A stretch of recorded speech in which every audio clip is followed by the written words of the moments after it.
okay, I'm sorry. I see you hold the sign out. Shut up. My fault. Oh, you want to see the front? All right, go ahead. Oh, yeah.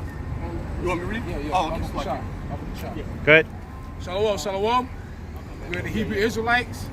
GMS Tampa Bay 12. What's today? I want to give all honor, glory, and praises to Yahweh, Hashem, Yahushai, Hashem, Krakadosh. Double honors to our elder apostles at Great Millstone, who are also your leaders on this earth in the flesh of all of Israel.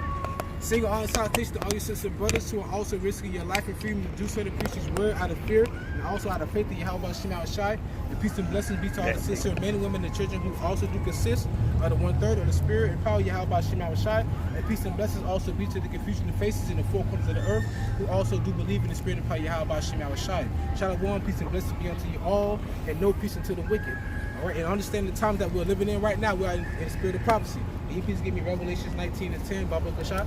Because if you go to a church today, they won't tell you of the evil and of the wickedness that's happening prior to Christianity coming here, so to say.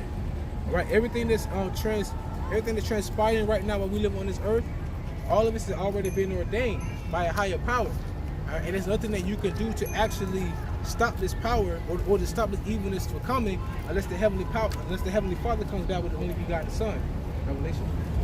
Revelation chapter 19, verse 10. And I fell at his feet to worship him. And he said unto me, See thou do it not. So this is John the Revelator speaking to an angel. All right, go ahead up. I am thy fellow servant, and of thy brethren that have the testimony of Yahweh Shai. So an angel just told John the Revelator, I am your brethren, and I'm also a servant. All right, so that makes us angels as well. Okay? So that goes to show you that what we're speaking is a message. When you go into the word angel, the etymology of it means messenger. We are just simply messengers or apostles or prophets. We're going to tell you that why there's so many wars happening in the world and why America's dollar is really losing its power is because of prophecy. Okay, that's what we are. And the so-called white man shows hate all over the world. And once we bring out the truth, it's hate because they don't like the truth. They love lies. And they have to ride off. The scripture says the righteous is bold as a lion, but the wicked fleeth when no man pursueth.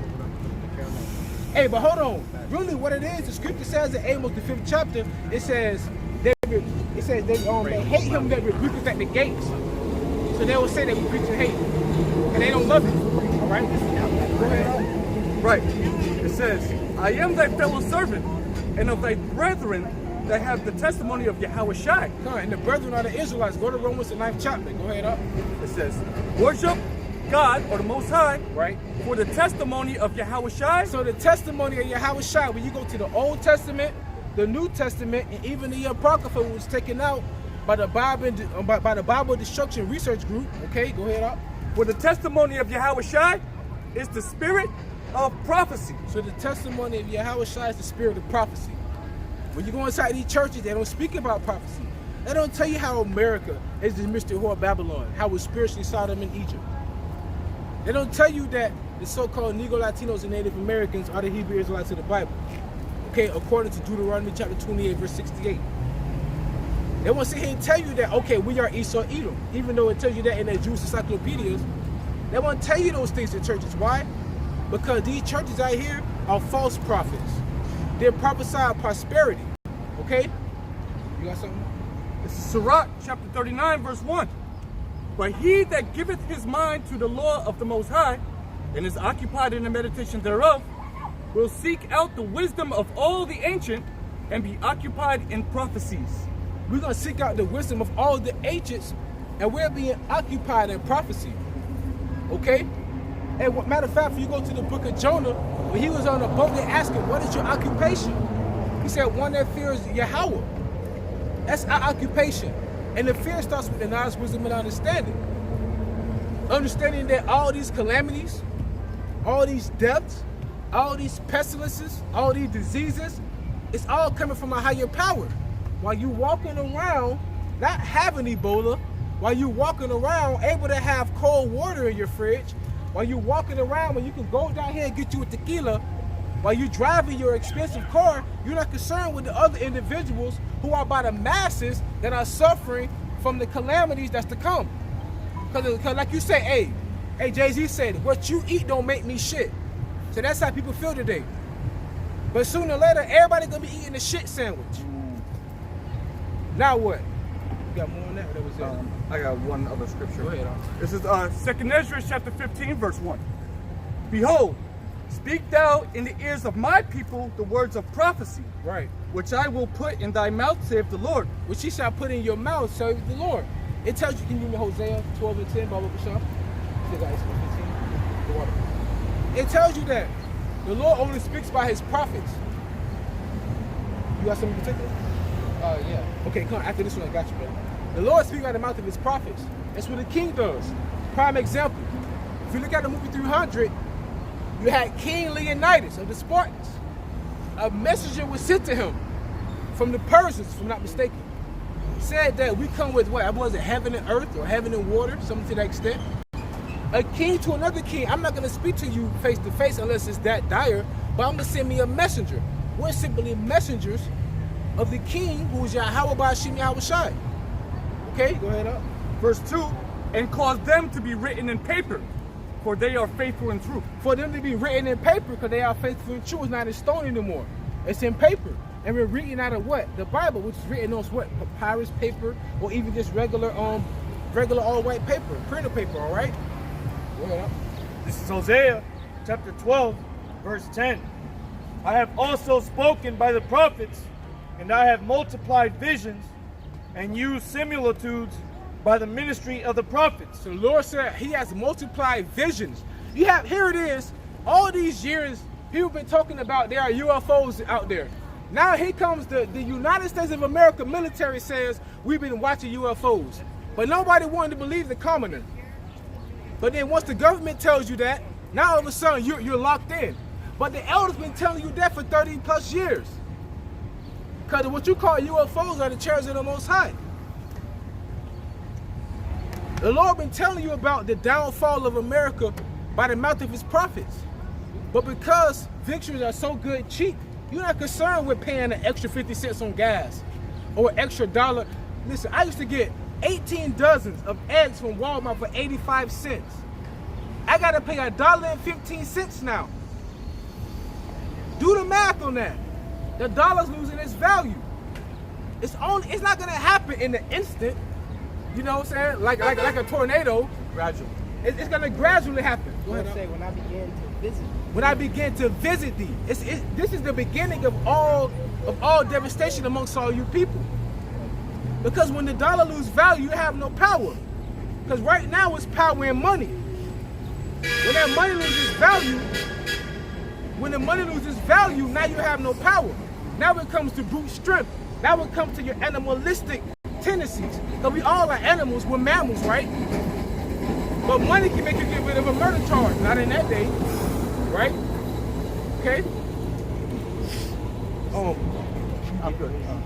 Halak, you had something, right? Yeah. Come on, go ahead. This is Isaiah 56, verse 10. His watchmen are blind. They are all ignorant. They are all dumb dogs. The watchmen are blind, they are ignorant, they are dumb dogs. That's kind of like an old dog that's been on watch for so long, like in a junkyard. He's 20 years old, he barely even bark, he just, all you see is the dust come up off of him blowing his breath out. That's like these Christians, man. They've been preaching the same message for so long, and ain't nothing been happening. They don't believe it anymore. They don't believe it no more. Even Vocab alone said it. He said, I went and saw some of my Christian friends in Columbus, and some of them said they don't believe in hell anymore. Now they're in bars drinking. Why? Because they've been watching the elder apostles, Great Millstone, first and foremost, on down. They've been watching the prophecies come to pass, so now they can't refute it. So now what the scripture does say, give strong drink to him who is ready to perish. Right. They know what's to come. You got something to say, y'all? I was gonna say Yeah, more than that. Yeah, go ahead. I was gonna say yeah, because they really they stop believing because really they're believing in the doctrine that's not true. So when they're preaching something and everything they're saying is not coming to pass, it's not working for them or their families or their loved ones, then they're gonna go right back into the world and do whatever it was they were doing before. You know what? It was good, but you know, God, I guess he's gonna love me, and you know, I don't even know if I believe in God anymore at this point. That's what they're thinking. Right. It doesn't even work anymore. Right. Yep. You got it up. Can I pull out? Hey, make sure you pay the His watchmen are blind, they are all ignorant, they are all dumb dogs. They cannot bark, sleeping, lying down, loving to slumber. Come on, loving and slumber. Go ahead, you want to say? And you know, Elder Malcolm in one of his latest videos, you know, he brought up that example. His dog was, you know, barking during his video, and he's like, well, he's doing what he's supposed to do.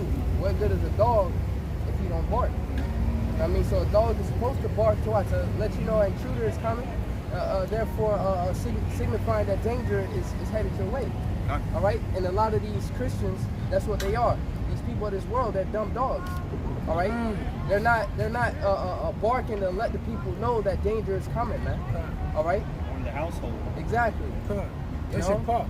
Like, you know, when you have a dog in your yard, you know damn well, I know, you know, you got a sense of security. Like, if anybody come in the yard, he gonna bark. You know that. That's your first You know? line. You know what? You know what? That's like your offensive line right there.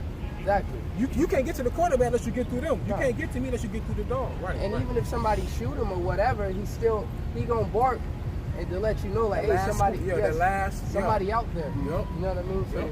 that's what the scripture It's is. really a warning. It's all. It's just a warning. We're why? We're why? We're why. That's spiritual. Yeah, and real quick, that's likened unto the watchmen. Even though they might die because they're just watchmen, yeah, at least they did their job and warned the people that the destruction is coming. Like a dog is supposed to do, warn you of impending doom. And the dog is what? Caleb. Loyal. All right. So we being those loyal servants out here, warning the people until the very last end, to the very last minute, till we can't be out on the streets no more, man. All right. Finish out on this. It says, "Yea, they are greedy dogs which can never have enough, and they are shepherds." Greedy dogs. Because if you go to the Christian churches, they're greedy because they want all your money. That's what they're doing. They're telling you prosperity to get your money because they're telling you what you want to hear. When they told you about prophecy, you won't really have a congregation. All right? Go ahead on. Yeah, they are greedy dogs which can never have enough, and they are shepherds that cannot understand. And shepherds that can't understand because they can't understand the words inside this book. We're sending to Isaiah 6 and 9 and Isaiah 29 and 10. Now you can give this Bible to a man who went to a theologian school, but when it comes to prophecies and deep breakdowns, the water off. I got off the water. When it comes to prophecy and deep breakdowns, they can't understand it. That's what it means by that. And the prime example of a dog being a watchman or a guardian unto you, watch the beginning of Apocalypto.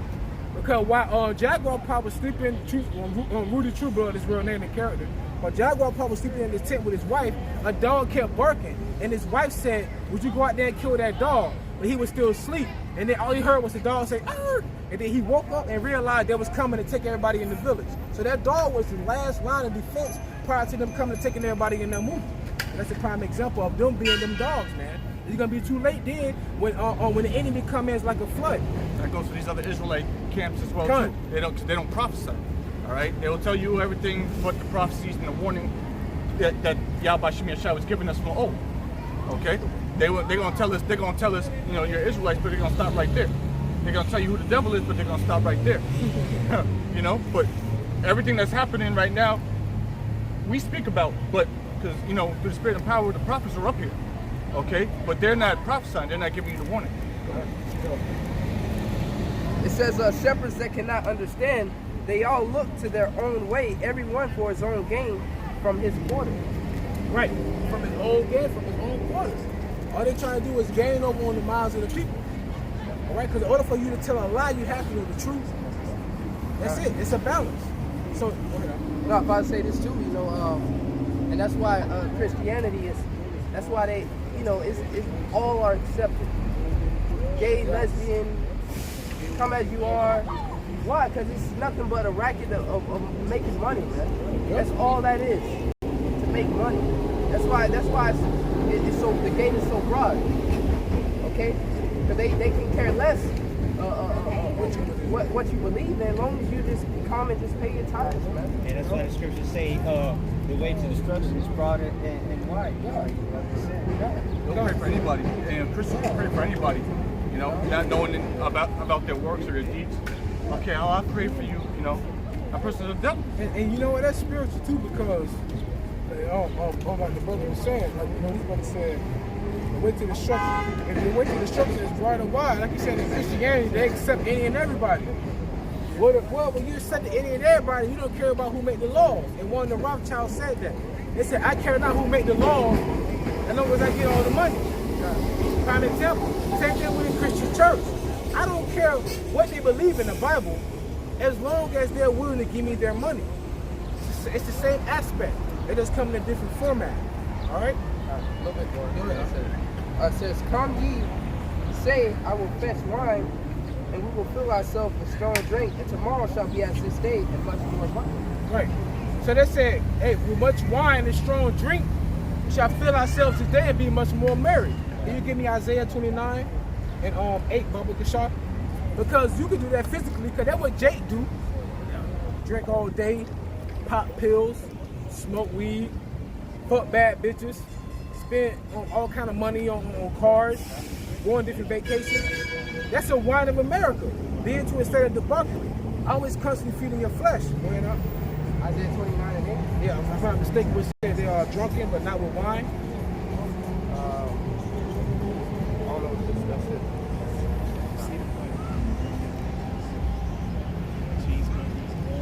Right here, 9.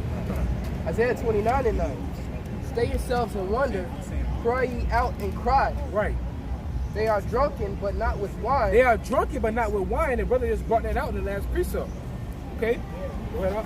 They stagger, but not with strong They drink. stagger, but not with strong drink. That wine is their philosophy, because the wine goes back to knowledge, wisdom, and understanding. Okay? Which is what's leading to all these wars. Because here it is, you have a law where I can set a tariff on this country, I can set a tariff on that country, I can set a tariff on that country. At the very same time, though, what you gonna do to me? Man, you mad, you going crazy. That's how they're looking at it. It's more of us than there are of you, but your pride is deceiving you. So they're drunken off their wine. They're drunken off their own knowledge, wisdom, and understanding, their own constitution, their own laws. Understand? All right?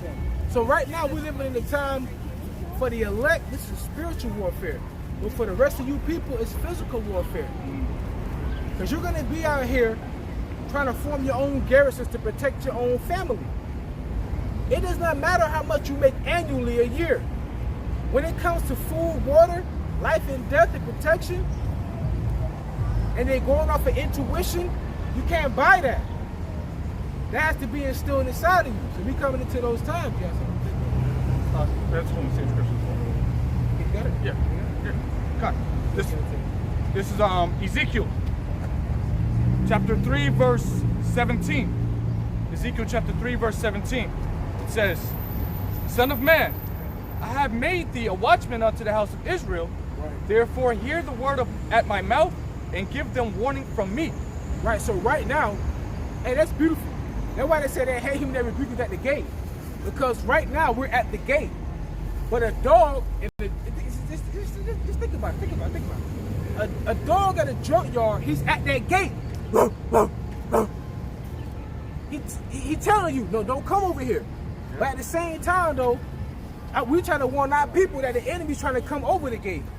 We stand there at the gate. We're the watchmen at the gate. We're watching this gate for you of the dangers and the evils to come. We are those spiritual watchdogs, or those spiritual watchdogs. I got it right here. Amos 5 and 10. They hate him that rebuketh in the gate and abhor him that speaketh uprightly. All right, and speaking uprightly is what? Warning the people, telling them to come back to their heritage. All right, letting them who's the wicked, who's the righteous, what you should be doing, what the last days are going to look like. All right, that's speaking uprightly, telling you to not to conform to this world, okay, but transform into righteousness. That's speaking uprightly. And what's it say? It says they hate him that rebuketh in the gate. So when we out here, we preaching, we yelling, so to speak, you know, we get so-called upset. We're rebuking you, like telling you, you got to come out of that shit, man. And guns. Speaking of, cry loud, spirit loud. Cry loud, spirit loud. Like voice like the trumpet. I say so called yelling, man. You know, the scripture yelling, yeah. command us come out here and uplift our voice, man. That's All right. What did you read? Amos 5 and 10. All right, because Amos 3 and 7 also say, shall a trumpet be blown in the city? All right, and the people not be afraid. That trumpet, a trumpet is, when you think of trumpet, you think of a loud noise, man. All right, and that trumpet being blown is us, man. Matthew 10 and 20 is not ye that speak, but the Spirit of Father that speaketh within you. That's man. right. All right. That's right. And the brother just brought it out in Ezekiel 3rd chapter where the Lord said, warn my people with my words. So we only warn them with the words that they have with the Father. You know, that's right. Go ahead. So back in the Amos it said, they hate him that rebuketh in the gate and abhor him that speaketh uprightly. And abhor means basically avoid. It's like somebody that has the flu. Yeah. You just disdain them. You know, just get away from them. So Like we you speak supposed up. to do to a woman in her mistress. Yeah, but she's a mistress. Like, Abhor her, you know? Right. And going back into the book of Ezekiel, chapter 3, verse 18. When I say unto the wicked, thou shalt surely die, and thou giveth him not warning, nor speakest to warn the wicked from his wicked way, to save his life, the same wicked man shall die in his iniquity, but his blood will I require at thine hand. Okay? And why is that? Because you knew what to tell him, you knew he was going off, but you kept your mouth shut. All right? You knew the prophecies, you knew the laws. You knew he's an Israelite, and you didn't warn him, like, hey man, you shouldn't be doing that. All right, I see you trying to, you should be telling a person who knows that they're an Israelite, who's trying to do righteously. And if you see a man going up, I see this man making a great mistake through the scriptures. I'm gonna tell him, I'll pull him aside and tell him, like, yo, it's a Sabbath, or look what you're doing. That's warning. That's love. Go ahead. Proverbs 27 and 5. Open rebuke is better than a secret love. Faithful are the wounds of a friend, but the kisses of an enemy are deceitful. See that? So what we don't when we bring it out, we bring it out because we love you. All right? We're telling you because we're supposed to be watching your souls. We're watching your souls, just like the elders watch our souls. We watch over the flock too. Okay? So we are warning the wicked from their wicked ways, and if we don't warn the wicked from their wicked ways, yeah, the wicked's gonna die, but our ass is gonna die too, even though we're doing what we're supposed to do. But we're not warning. I'll read this one. 19, Ezekiel 3 and 19, it says, yet, if thou warn the wicked, and he turn not from his wickedness, nor from his wicked way, he shall die in his iniquity, but thou hast delivered thy soul. Right, so in other words, like Yahushua said, if I had not come, they have a cloak for their sins. Because I have come, they have no cloak for their sins. How does Yahushua come? He's come through us. Because we are members of the body of Yahushua. Right? Ecclesiastes chapter 9, verse 4. For to him that is joined to all the living, there is hope. For a living dog is better than a dead lion. Going back to what the brothers were talking about these people being that dumb dog, and us being that dog warning these people. All right, it's better to be that living dog than a dead lion, man.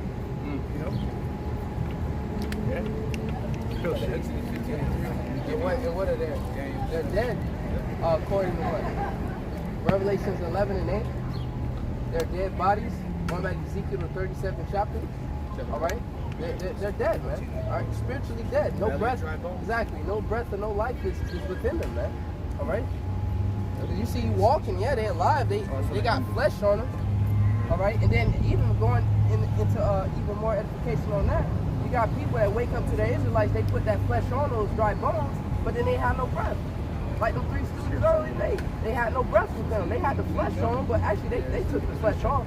They denounced the whole Hebrew Israelite thing, but they had no spirit in them. Eating dog menu. But like what I'm saying, like scripture say, he that leaveth the way of he that leaveth the way of the Lord goes into the congregation of the dead. Right? Which is following after the ways of the heathen, right? That's how you go to the congregation of the dead, following after the ways of the heathen. Sign up? Yeah, I found it. This is This is Exodus chapter 15, verse 3. The Lord is a man of war, the Lord is his name.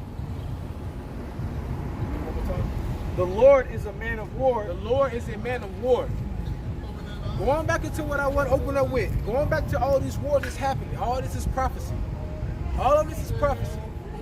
Okay, all these false prophets, All these so-called Christians today, they're not telling you of the things that's happening in your everyday life, whether it's happening at your grocery store or whether it's happening all over the world. They're not telling you that those events are written here in the Bible.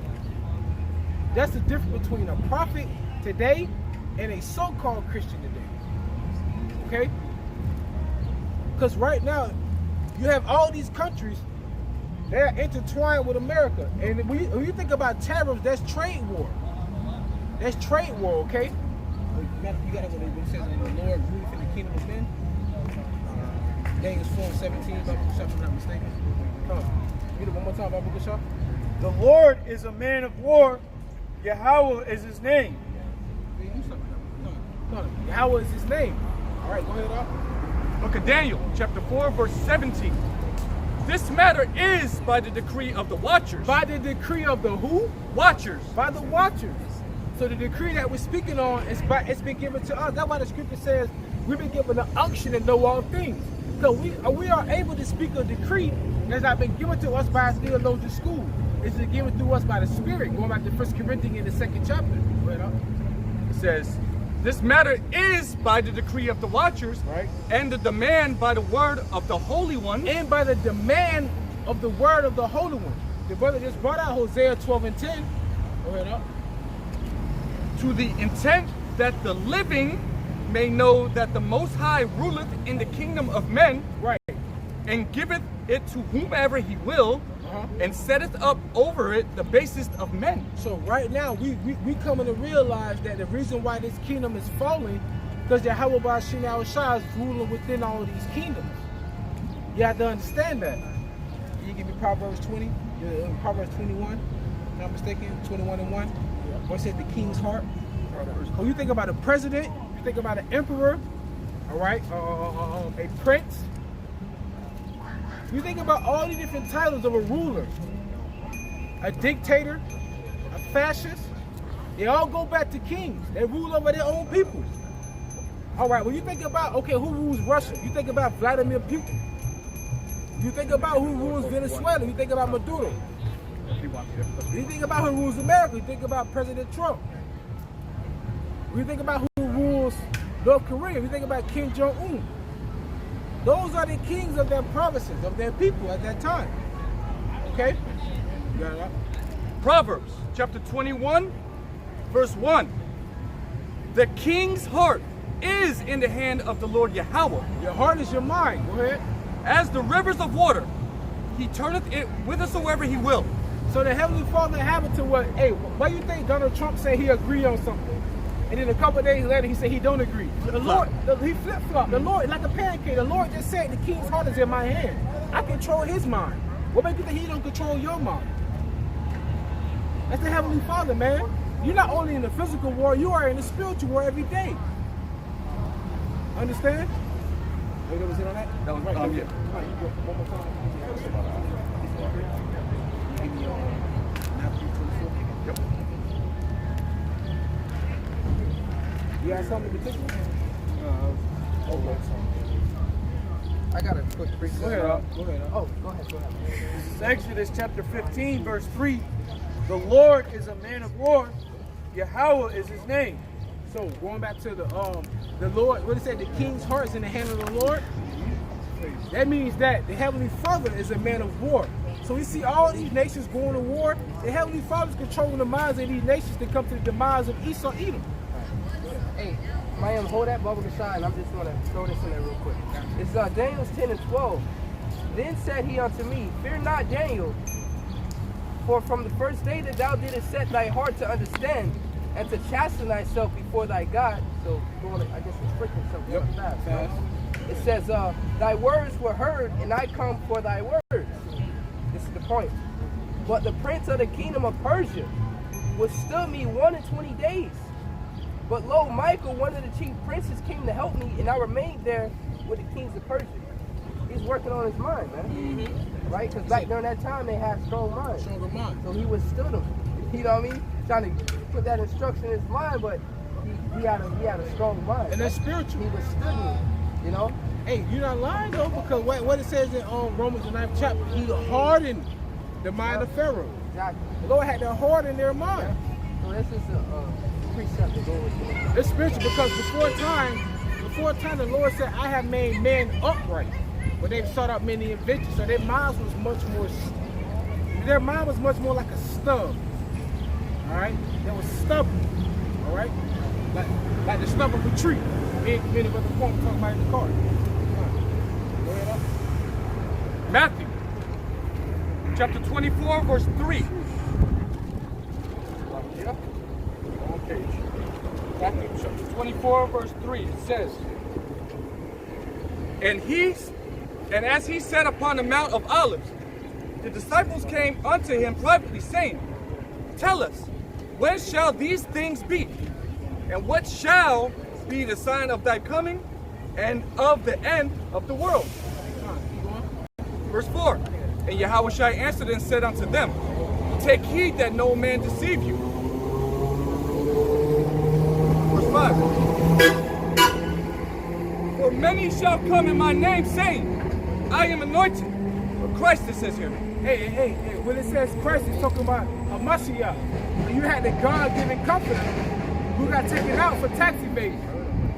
You have so many people saying, oh, I am God's son.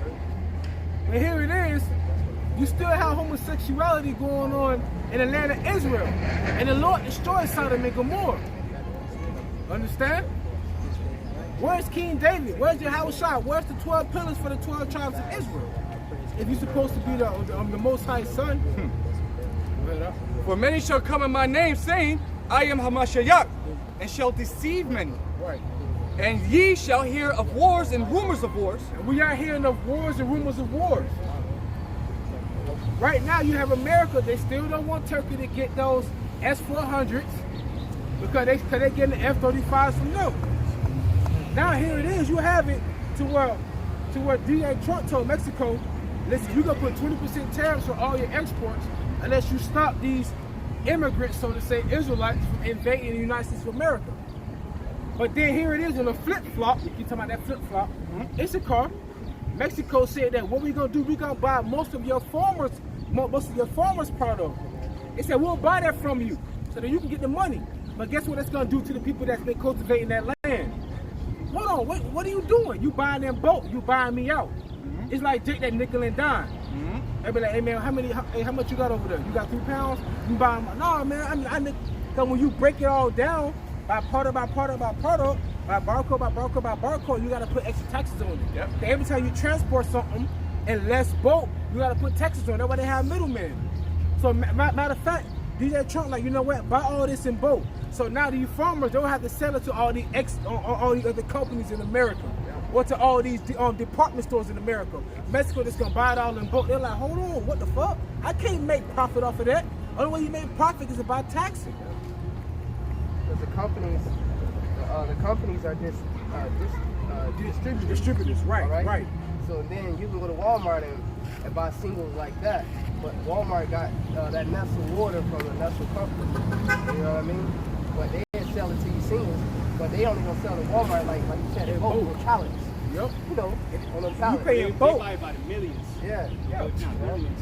And that's less profit that they can make rather than them going and putting it to Walmart or the Kroger's or the Winn-Dixie or on Trader Joe's. And you just buy it all in bulk from the country. That's war on your own people right there. And a lot of those corporations are already tied in with the government, with the politicians anyway. Exactly, man. We living in those times right now. And then also going over in Japan. What happened was when I was in Japan, the Strait of Hormuz, you had they said that Iran had struck this oil tanker. But when you break it all down, there was an individual, he was an ex-member of the United States White House. He's a part of the Secretary of Defense. His name was Michael Maloof. He said that if anybody gets into any type of emergency in the Strait of Hormuz, Iran's supposed to actually respond to them. All right? You're supposed to come to relieve them. Same thing like if somebody was bringing some product here to the Gulf of Mexico, and they say that they were sinking or something, the U.S. Coast Guard would come to aid them. And that's money that's being sunk down. That's why. So what happened was America said Iran hit this oil tanker.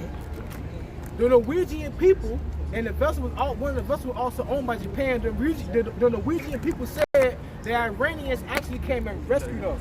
Why the hell would I strike an oil tanker that I'm going to save? I'm actually going to put some of my soldiers in danger. These are the wars and rumors of wars. America trying to find a way to lure Iran off their front porch into the middle of the street so they can brawl. That's all they want. Those are the wars and rumors of wars. And then even the Japanese, the Ammonites, they even said that what happened with the oil tanker, they said that's not what happened.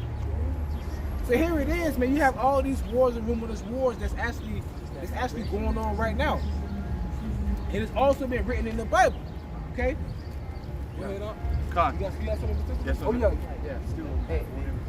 Matter of fact, hold that. Yes, I need to read. You got something? Speak. Yeah. You know, in order to wage the war, you need the people on your side, man. Justify the means. Exactly. You need the people on your side. So sooner or later, get ready for a false flag to be on American soil, man. You know? Real quick, if I may add, that's what they did back with Iraq. They said, George Bush said, look, we have to go over there and get the weapons of mass destruction. To this day, they ain't found not one. Right. But that was the justifying to the means. Because the American people were like, oh, they got Cheering them one on, cheering them on. USA. You know, they was all about it. You know, and the brother brought up Pearl Harbor. You know, same thing with that. They, you know, Luxembourg. yeah. They said it was Germany who bombed the ship over there by Britain. False flags after false flag. So that's going to happen again out here in America. It's happening over there overseas. All right, you just don't understand it because you're not paying attention. The time, the date is already set. It could be next month on the 20th. Just like 9/11, so they could invade Already Afghanistan, set, which Afghanistan had nothing to do with it. That's what we waiting on, man. Patient. And then, hold on. You said they're going to Afghanistan so they can go in and get the pocket killed. But then, like 10, 15 years later, they say they're finna sue Saudi Arabia. So who did it? Pakistan and Saudi Arabia. Unbelievable. Matthew chapter 24, verse 5. Hey, so lucky, real quick, and me and this brother have it on first-hand account of these soldiers that go over there to Afghanistan. Oh, yeah. They go over there not knowing what the hell's going on, and then they come to the conclusion when they're getting on the plane right back that they were lied to, man. And so that's why they come back and start bugging out and kill themselves, man. Yeah, they commit suicide. Yo, that soldier shit, suicide shit is high level. You just trained to kill. That's why Henry Kissinger said, he said U.S. soldiers are dumb, stupid dogs used for international affairs. They're just pawns. They're rooks playing chess. They ain't even on the level of rook, man. Rook is high level, man. They pawns, They bro. expendable. Yeah. Back in the book of Matthew, chapter 24, verse 6, rather. It says, this is all Yahweh speaking. This guy here. It says, and ye shall hear of wars and rumors of wars. See that ye be not troubled. For all these things must come to pass, but the end is not yet. So be not troubled, because all these things must come to pass. So why would you think he said to be not troubled? Because the scripture tells you to comfort one another with these words. I'm going to tell you of the evils to come, and I'm going to tell you how I'm going to save you from the evils at the very same time. You got to, the water. It's a balance. Those who have faith should believe they're going to be saved. Those who don't have faith are going to die in their unfaithfulness.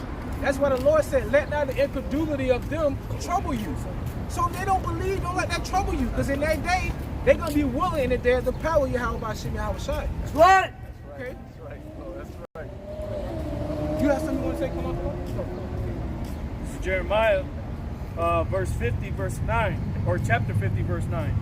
For lo, I will raise and cause to come up against Babylon an assembly of great nations from the north country. And we know what, can you give me on Psalms 37 and 7? Because we know what Babylon is. Babylon is here in America. And it's already been put out there who Esau Edom is. All right? It's already been put out who Esau Edom is. We don't have to say who they are. But Esau Edom is also a replica of the ancient Babylon, the ancient Babylonians. Okay? All right, you got that? What's the verse? Psalms 137 and 7. Oh, 137. Okay. You said 37. This is the book of, this is Psalm 137, verse, almost there, verse 7. It says, remember, O Lord Yahweh, the children of Edom in the day of Jerusalem, who said, raise it, even to the foundation thereof. Remember, Esau is Edom. Going into Genesis, the 36th chapter, the first verse. Go ahead on. Verse 8. O daughter of Babylon. O daughter of Babylon. You say verse? This says daughter. Wow, okay. O daughter of Babylon. Okay, go ahead. Who are to be destroyed? Who are to be destroyed. It's talking about Esau, Edom. So who's the head of the Edomites today? It's not. I'm gonna put it like this: not in economic standpoint, in political standpoint, in military standpoint. Who's the head of Esau, Edom? America. Even though Russia has the most firepower, okay. Even though well, shit, what other Edomite nation really has power other than Russia like that? That's why Americans call the war that rises upon it. That's it, really. Because Russia's not a part of the beast. So them other Edomite nations, they underneath America. But Russia's like, nah, we not a part of NATO or EU. That's why they deem them their enemies. That's right. So with that being said, though, the daughter of Babylon is America. Now, why would we say Babylon? You go into ancient Babylon, right? They used to worship the god, the Dagon god.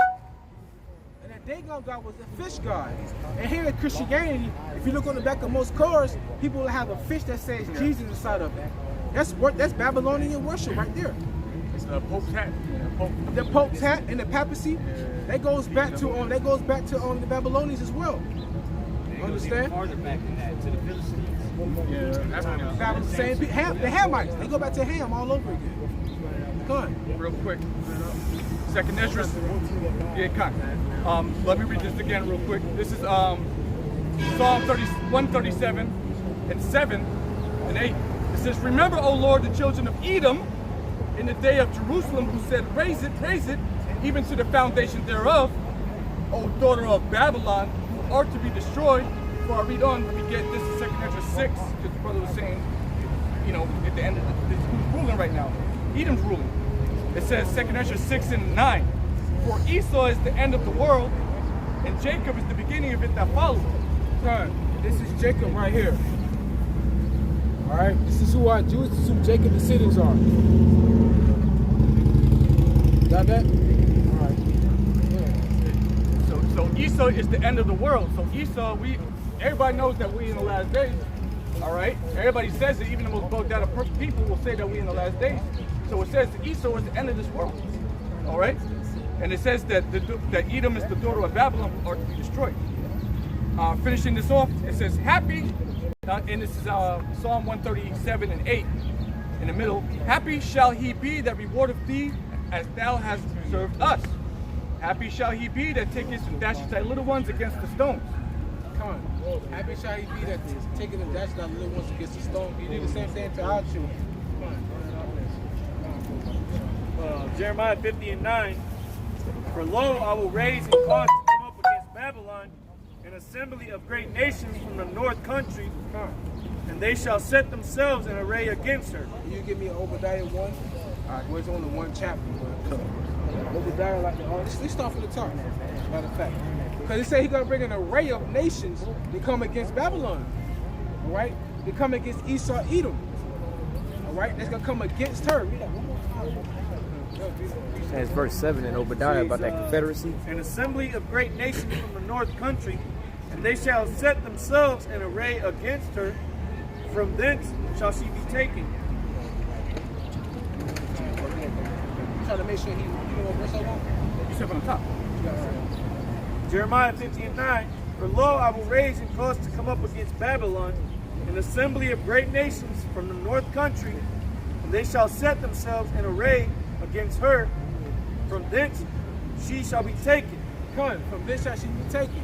Her dominion gonna be taken. That's why I tell you in Isaiah the 47th chapter what it says. Oh, sit in the dust, O virgin daughter of Babylon. Talking about Esau, Edom. You gotta sit in the dust, because there's no more throne for you. They're gonna take your throne. By the spirit and power you have by Shema Shah, that's what we brought out at the Heavenly Father, ruling for the kingdom of men. He's gonna take your throne by the heathen nation. Just like the Heavenly Father took our throne by the heathen nation. And also, we gonna fight. The Lord said the saints shall take the kingdom as well. But these other nations who's supposed to be your allies, okay? The Lord said he gonna bring them against you. Obadiah, verse 1. The vision of Obadiah. Thus saith the Lord Yahweh concerning Edom. We have heard a rumor from the Lord, and an ambassador is sent among the heathen. Arise ye, and let us rise up against her in battle. Right, and an ambassador is like a mediator between two countries. Like an ambassador would be like, okay, if I have to go to China, I have to be bilingual. I have to know Cantonese, or like, you know, Chinese, Mandarin, like the brother said. And then I'll be an ambassador. I'll be like a mediator between the countries. Hey, That's what we are. Real quick, when you mentioned about that 300 earlier, about how the Persians, they sent, you know, to Leonidas, the ambassador. Yep, that was an Ben ambassador. Hadad. That was an ambassador to Persia. So we are representatives, all right, of the nation of Israel to go to tell you of the prophecies that are to come. All right, we're just basically spokesmen, so that when it does happen, you can't say you didn't know. That's Don't kill the messenger. Yeah, don't kill the messenger. Verse 2. Obadiah, verse 2. Behold, I have made thee small among the heathen. Right. Thou art greatly despised. Right, because America is greatly despised by the other nations. Tariffs. When you put tariffs on all those products, like a 25% tariff, you're not only hurting their economy, you're also hurting the consumers here. Because now the people, the owners of those companies that actually import those, they have to actually pay extra money on the dollar. So now, like I said earlier, a dozen eggs at Walmart, 18 eggs, a dozen and a half eggs at Walmart was 85 cents. Now it's $1.15 at Walmart. Nobody's saying that. Nobody's saying that. That's a markup. That's a major markup. So just imagine when it comes to gas, your child's medication, your child's formula, okay, the diapers, on your electric bill, your water bill. All right, toothpaste. How about other expenses? You get a flat tire, you get a busted radiator in your car. They're not accounting for that. Okay? Yeah. All that. Can I ask you a question, if you don't mind? Come into perspective. Why does it have to be a white or black thing? I have the Lion of Judah on my body. I have it tattooed on my body. First and foremost, you're a woman amongst men, so you should ask your husband if you should speak before you speak to me. Really? Is that how you feel? No, that's what the Bible says. Because I know that my husband believes in my thought process. That's what the Bible says. Is it okay if I speak? Okay. My husband says it's okay if I speak. Verse 3. Obadiah, verse 3. She stopped and he kept walking. She should have followed him. Go ahead. The pride of thine heart hath deceived thee. The part of your heart. Go ahead. Keep going. Oh Thou my that God. It says the pride of thine Is it heart because I hath have white deceived thee. skin? It says the part of thy heart has deceived. Because I'm African and Talking about Esau, Spanish. okay? I may have white skin, but I'm brother, African and Spanish. hold on, With the stop. Lion of Judah tattooed on my body. It don't even matter, right? So who is it that actually is speaking if they're not prophets? Thou that dwelleth in the cleft Speak of the of rock. it that way. This is what's wrong with I'm not a America. bad person, If but you I wanna have the see- Lion of If you Judah want to see the tattooed condition on of a my nation, body. look One at the should women. think of that before you If think you about want a to see the woman. condition of a nation, I'm a look at the wonderful women. woman. If you want to see the condition of a nation, look at the Y'all women. better think about who If your the leader man's not in is. order, When there's a and the woman woman's who's out of order, awesome, everything's who out of order. believes, That's the and problem this with is what America. he shows. He can't even control his own woman. Y'all She louder than think him. about Control your that. woman, man. That's what's wrong with society. You men need testicular fortitude, man. Hey, well, you see the state, he carrying her purse, man. And he's carrying her purse with the children. God damn, sucker. Sucker. Put that on Get it on camera. camera. That's what I'm saying. Like, he down and she don't want to talk now. He's a cheerleader for his bitch. Get the fuck out of here. Go ahead. Hey, if I could say real quick, hey, she's saying she's from the tribe of Judah because she got it tattooed. Go ahead. Hey, she's saying she's from the tribe of Judah because she got it tattooed on her. I mean, come on now. First of all, you're not supposed to have any markings on your flesh. But second of all, if you just sit there and tattoo a tribe on your arm, does that really make you a part of the... Right, a Moabite can put Judah with a lion head on it. You're not from the tribe of Judah. That's what I'm saying, though. Like, if that's your thought process, you know what I'm saying? No, but I'm saying, like, if you from the tribe of Judah, where was the Lord's tattoo saying from the tribe of Judah? That's just wow. But, Oh, tattoos are against the law. yeah. Exactly. Tattoos are against the law. So she's just saying she's proud of that iniquity, that sin. All right. We're not proud of it. Yeah, glory in it. Back into the book of Obadiah. Right. It says in verse 3. It's lucky. And like she said, you see, they hate him that rebuketh in the gate. We didn't mention nothing about race at all. She came up and said, why has it been a black and white thing? It's always been a so-called black and white thing. What the fuck are you talking about? Who stay in the suburbs? Who stay in the ghettos, man? It's always been a black and white thing. Who the fuck would hate the trees back then? It wasn't you. We didn't make that up. Get the fuck out of here. We didn't make that shit up. Hey, I hate that shit. You devils, bro. when we was in slavery, it was a black and white thing. It It's said always a black and white coloreds thing. only, white only. They made the signs. Only, white only. But Thank you. they made the signs. We didn't make those signs. They made it. Matter of fact, we learned from you. Right. That's why to this day, Jake. That's why to this day on the empty bus, I watch Jake walk all the way to the back of the bus. Bro. Yeah. He still walks to the back of the bus to this day, bro. What the fuck you talking about? So they made it a white and black thing, but now they want to cry about the lies that was told to them. Cause now they see that they on the same level we on. Let's just get along. Fuck out of here. Eat them crumbs that Esau left on the fucking table. It's gonna be funny. Go ahead, dog. Verse 3, Obadiah. The pride of thine heart hath deceived thee. The pride of America's heart has deceived them. Okay? By trying to subjugate Edom. By trying to subjugate all the other nations, man. Okay? Matter of fact, before we go any further, read that one more time, because we got to get back to the premises. Jeremiah 50:9. For lo, I will raise and cause to come up against Babylon an assembly of great nations from the north country. And they shall set themselves in array against her. From thence she shall be taken. He said set an array against her. Remember that part. Go ahead, up.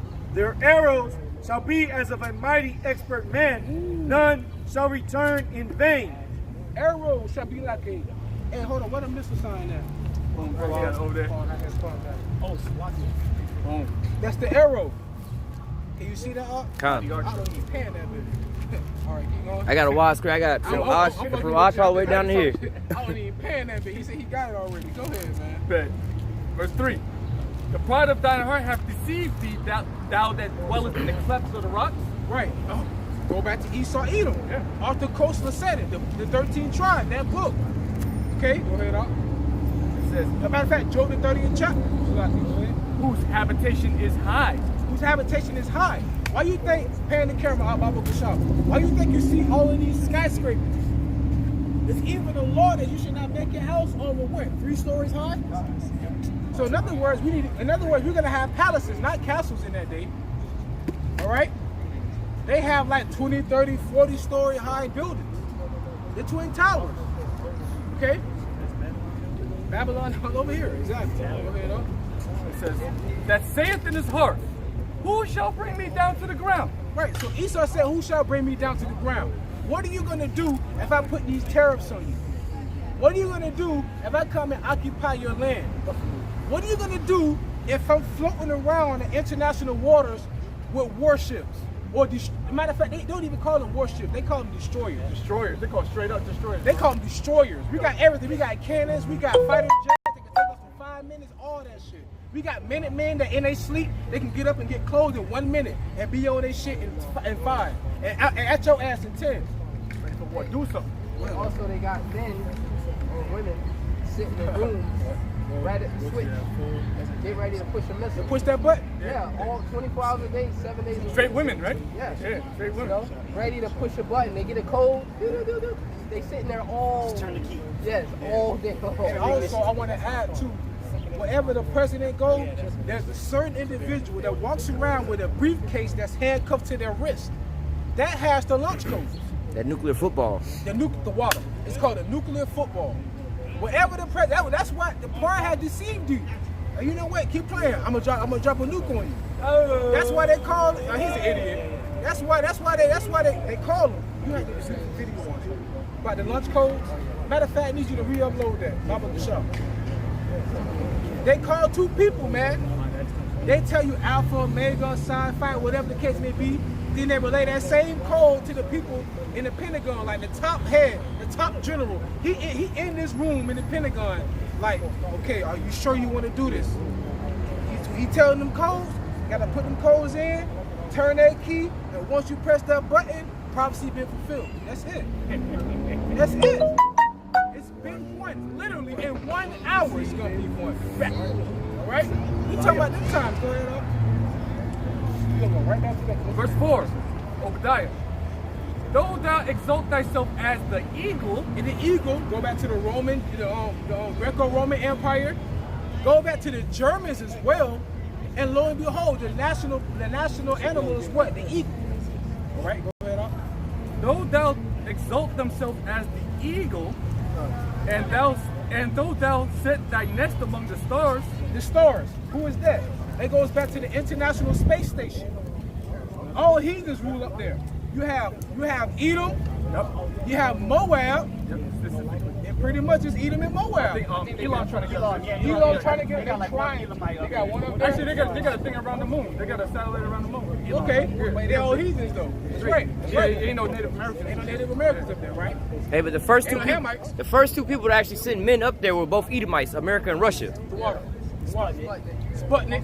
Sputnik was the first, right? That was a satellite. That was a satellite. Sputnik But I think Yuri Gagarin was the first man to go from the Russian side. His name was Yuri Gagarin. Then they had whatever them names, Buzz Aldrin and all them guys. They say they went, but ain't no telling. Say it again.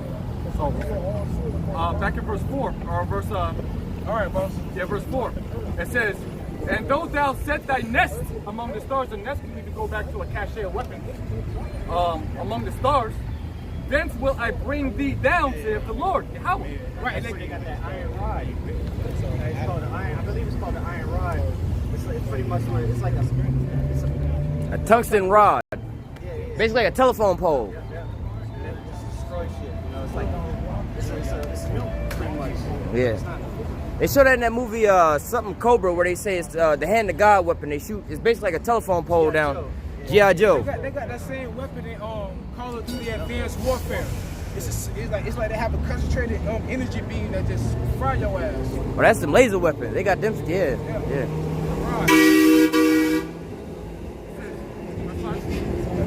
Verse 5. If thieves came to thee, if robbers by night, how art thou cut off? Would they not have stolen till they had enough? If grape gatherers came to thee, would they not leave some grapes? How are the things of Esau searched out? That goes right back to Esau Edom, who basically, it says, it's a law in the Bible. You know, if you have a tree that bears fruit, you can take all the fruit off that tree on your province, you want. But the fruit that hits the ground, you don't collect that. Because that's for the wanderers and the travelers. That right there was known as like a snap business. Welfare. That was our welfare system, you know. A brother come through, you allow him to lodge there. That's why when Lot had the two angels with him, he had to protect those two angels from all them homosexuals in Sodom and Gomorrah. All right? Because that man was in his house. I got to protect you, man. You like my brother, you know.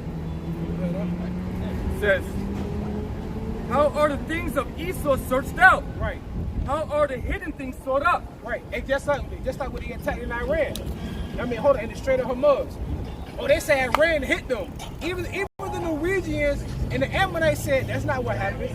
So you being sought out. That's why they're putting all these bans on YouTube, on Instagram, on Twitter, and Facebook. Because they don't want the truth to get out anymore. Oh, it's conspiracy theory. Oh, it's hate. They don't want you to speak the truth anymore. They want you to remain a fool out here in this world, man.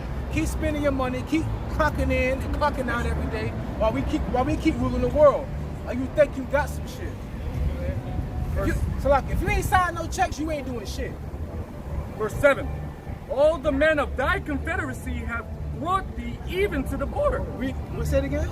All the men of thy confederacy have brought thee even to the border. All the men of thy confederacy have brought thee even to the border, man. That's what's happening with Iran. You have not Saudi Arabia. You have China. You have Russia. Even Cuba was also in on it for a long time. You have Venezuela. You even had the French at that one time that was against Trump as well. About trying to get rid of that nuclear deal that Obama had made with Iran. All of these things come into play. All of these who was your allies, they coming against you. That's why Germany as well. That's why China is trying to find so many different ways on how we can still sell you our products without the terrorists fucking with it. As a matter of fact, I saw an article where it said that it was exposed that I think Japan was buying product. No, they were selling products from China that had a different advertisement on it, or something like that, a different logo, and they were basically trying to surpass. Yeah, they were basically trying to surpass those tariffs. So they're constantly trying to find ways to like get around you, man. Right. Yeah, they're trying to supplant you, man. All right. So all of these nations who was at Confederate with you, all right, all those nations, man, right now they're against you. Matter of fact, start over again. All right. Verse 6, or verse 7 rather. All the men of thy confederacy have brought thee even to the border. And that border goes back to Yahweh Shabbat. Okay, right now we are at the brink. A border is the beginning. We are in the beginning of Yahweh Ba'ashim Yahweh Shai beginning to open those clouds and to also visit the world. For so long time, man, the words inside the Bible has not been able to be deciphered. But the Heavenly Father in these last days has risen up His man to let you know the evils to come. That's why all this is happening in the world, man. All this is happening in the world. But see, people fear what's to come because they don't have faith. If I know the evils to come and I believe in God and He'll save me, let me come see what you're talking about. What I say? So if I do this and if that happens, right, they really don't believe. All they care about is what their pastor tell them in their church. All them lies and all them, they think they're going to buy themselves their ways into the kingdom of heaven. Proverbs 11:4 says what? Riches profit not in the day of wrath. All right? And if I could read that, and I want to speak on that because speaking on that prophecy as well too, verse 7. Can you read that? It says, all the men of that confederacy have brought thee even to the border. The men that were at peace with thee have deceived thee and prevailed against thee. They that eat thy bread have laid a wound under thee. I was going to get to that, but when you was getting that? Yeah, I was just want to finish that same thing. That's it. He ain't never finished it. Right. You speak on this. Come on, finish that one part right there. Yeah. It says, I start here again. It says, the men that were at peace with thee have deceived thee and prevailed against thee. They that eat thy bread have laid a wound under thee. There is none understanding in him. Con, speaking on that, like the brother was going into, all the America's allies, all right, starting to turn on them. Looking at Turkey, right? That's you read that, it's like, yo, they laid that snare up under you. Why? Because what? Turkey is one of your allies in NATO, all right? They was giving them the F-35s, but now Turkey trying to buy this S-400 from Russia. So now Turkey is in a beautiful spot because, like, America's like, look, if you get the the S-400, we're gonna take away the F-35s. They stopped the Turkish pilots from training over there in Arizona, trying to put them in a hard spot. So it's just basically like, you got this woman and a man in a relationship, and the woman like, look, if you don't pay me no attention, I'm gonna leave you. But you talking to Mayweather, be like, bitch, go ahead and leave if you want to. I don't give a fuck, right? So what happens if Turkey leave, or if America and Turkey break up? Then what? Turkey gonna wind up getting weapons from Russia. Look at geographically where Turkey is on the map, man. We got nothing but nuclear missiles over there in Turkey, B-52 bombers in Turkey. When we was bombing over there in Syria, that's where most of the all them planes was coming from. So guess what? If America turned Turkey off, they the ones screwed over there because they have less allies. They have a less of a spot for a base to take off. They got to remove their nuclear missiles from over there. The whole fight is in the Middle East. They're not gonna be flying from America all the way over to the other side. Go ahead, brother. And some of the military planes and stuff, a lot of that stuff is made in Turkey. Con, I was just gonna say the heads-up display. There's 4 or 5 components from the F-35 plane that's made in Turkey. That's why they selling them in Turkey. Now I see why they. Well, they also part of allies. But if you want to pull in the plug, you ain't doing nothing but fucking yourself. Because you losing a big-ass base over there. You losing your allies over there. And then what? Russia got the Su-57, which is far superior than your plane. Right now, America is in a quagmire, and they also in the catch-22. Because you stuck between a rock and a hard place. But the same people who you try to oppose, you also need them. Right. That's why I say they that eat your bread. You know, you supplying them, you feeding them, but what? They laid that snare. So I mean, if you want to read that again, because you pretty much stuck right there. Because why? If America pull out of Turkey with all their threats, it ain't gonna do nothing but make Turkey better. Turkey gonna buy the Su-57 fighter jet, the S-400s. Then America gonna have a harder time coming to the Middle East, flying their planes over there over Turkey with the S-400s. No, Russia not too far from that. And plus, Turkey trying to make a joint deal with the S-500 and developing that with Russia. So really, Turkey's in a win-win situation. So if you want to read that again, America, fuck, man. So go ahead and pull out. Again, it's like that woman saying, if you don't treat me right, I'm going to leave you. Like, so, bitch, leave. I got a 1,000 I got plenty more. Yeah, I ain't really losing. So America's in that trick bag, man. Go ahead and pull out. There's nothing you can do. Ultimately, Turkey's part of NATO. Khan. So they're going to turn on America regardless if America leaves or not. Khan. America got The Horde. bases all throughout the Middle East. That's them hating the Horde. Khan, the Horde gonna hate the beast and burn it with fire. Verse 7, Obadiah. All the men of thy confederacy have brought thee even to the border. The men that were at peace with thee have deceived thee and prevailed against thee.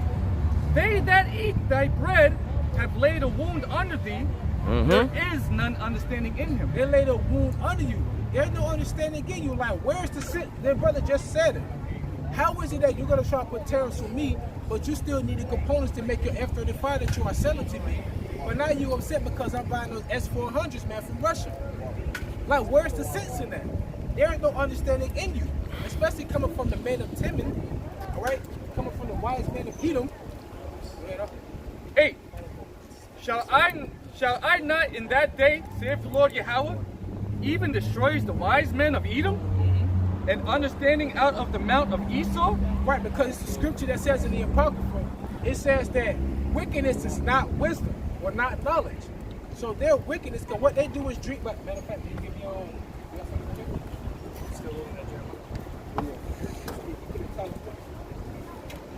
Give me Proverbs 4 and 8. Read that one more time, Michelle. All right. You got something? Yeah. 8. It says, shall I not in that day, saith the Lord Yahweh, even destroy the wise men out of Edom, and understanding of the mount of Esau? Understanding of the mount of Esau.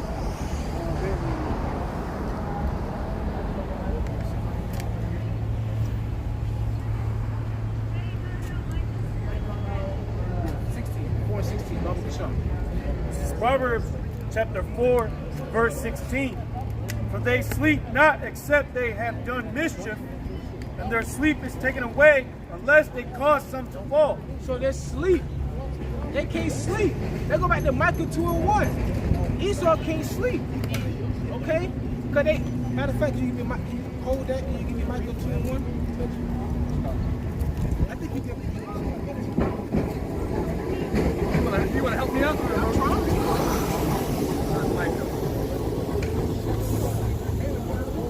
What Micah? Sorry. Micah 2 and 1. Read that one more time. Proverbs chapter 4, verse 16.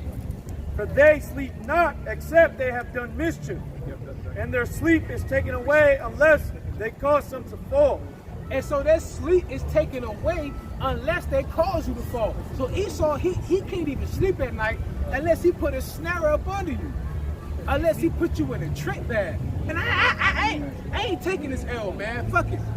I'm taking everybody out. That's Esau. Esau lose his job and everything. He found out his wife cheated on him. He'll kill his wife. No, first he'll kill the kids first. Then he'll kill the wife. Then he'll kill himself. Or he'll jump out of a penthouse window. Who the hell commits suicide out of a penthouse window? You lose it. You lose it. Suicide bombers.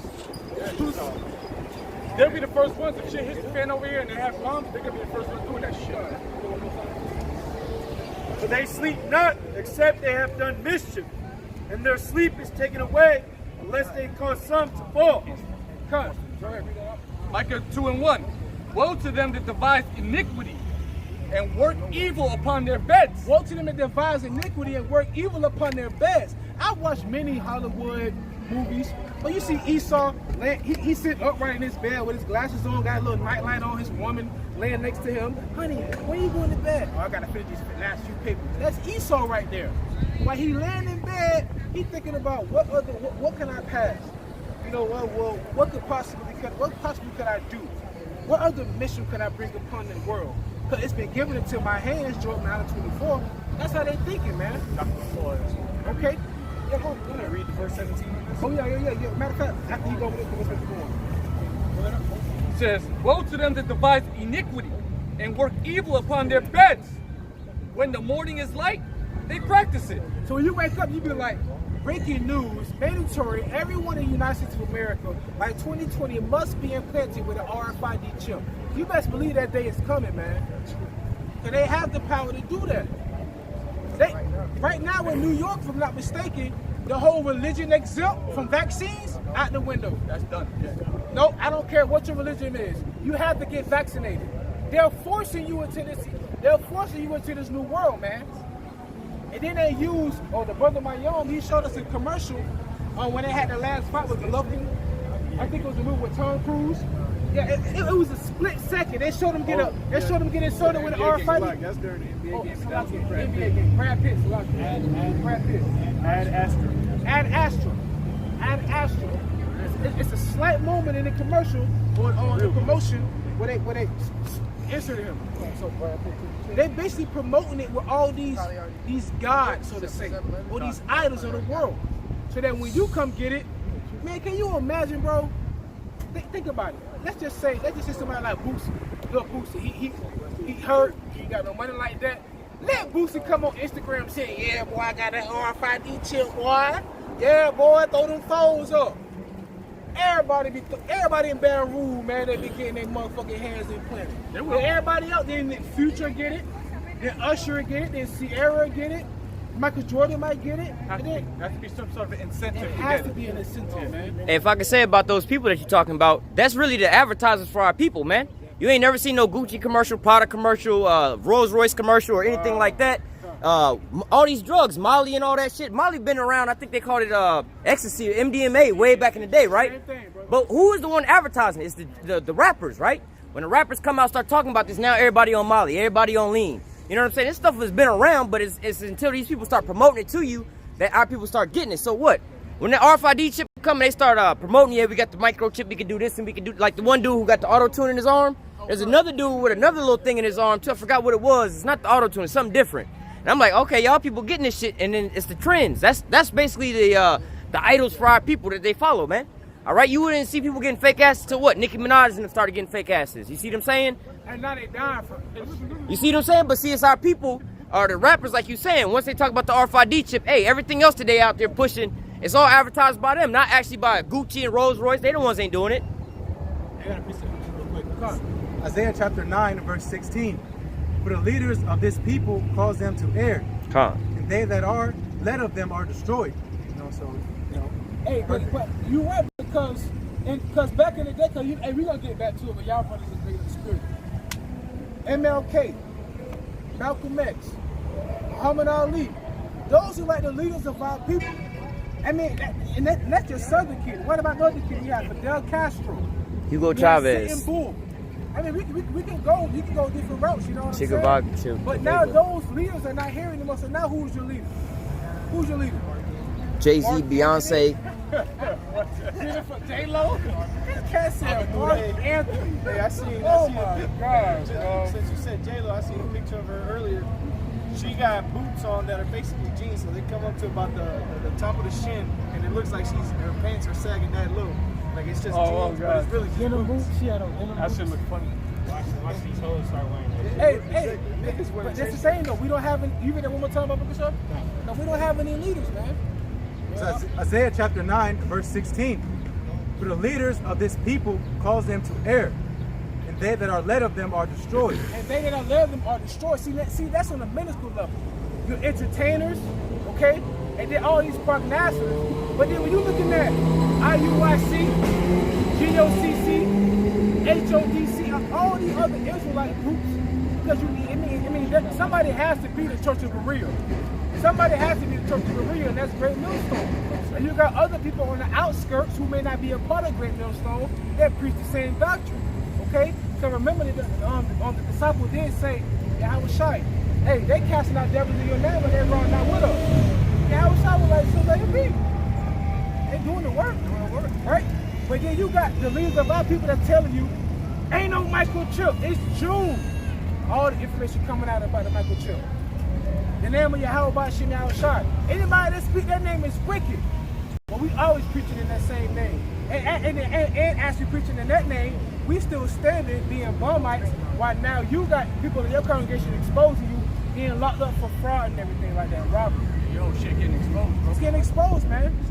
And they're going to show you who the true prophets of Yahweh Shem Yahweh Shai are, man. Because we can stand here and tell you who Esau Edom is and who the wicked are and what they are doing to entrap you in all that they do.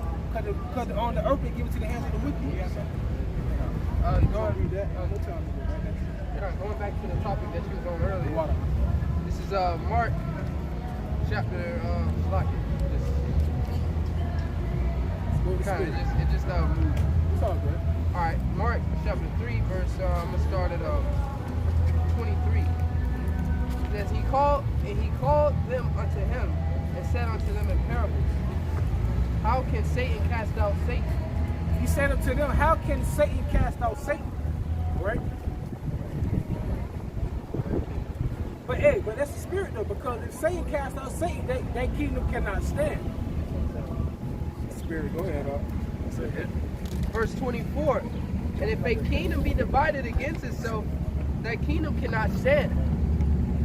And if a house be divided against itself, the house cannot stand. And if Satan rise up against himself and he be divided, he cannot stand, but hath an end. So hold on. If you're enemies with your allies, it's gonna come to an end. Same thing with Turkey and the United States of America. Ultimately, that Russia against these European nations. And then these European nations coming up against America. You got Edom. Here it is. You Edomites. Esau Edom has control over this whole empire. Y'all all so-called white people, but y'all fight against each other. Because really, Russia's Edom and NATO's Edom. Yeah, so it's all that's going to show you the nature of Esau Edom, though.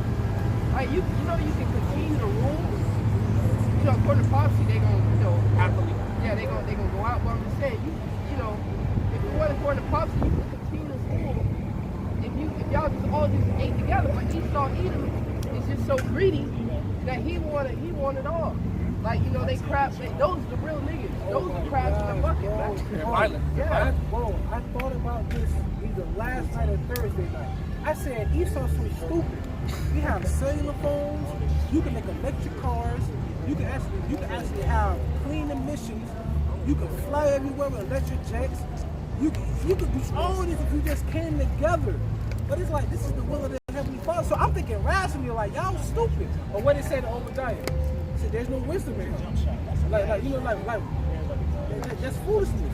You have the whole world. You're going to destroy yourself because you want war? But that's all the will of Yahweh by Shema Shah. That's heavy, huh? I thought about that the other day, man. That's why Revelation chapter 6 says about the red horse that they're going to fight one against another. And that's why all the world wars have been Edom against Edom. First World War was Edom on Edom crime, right? And of course the Edoms get involved, but World War II was Edom on Edom. World War III is going to be Edom on Edom, man. That's right. So if these Edomites were going off the face of the earth, I think the world would be a much better place. I mean, that's just me.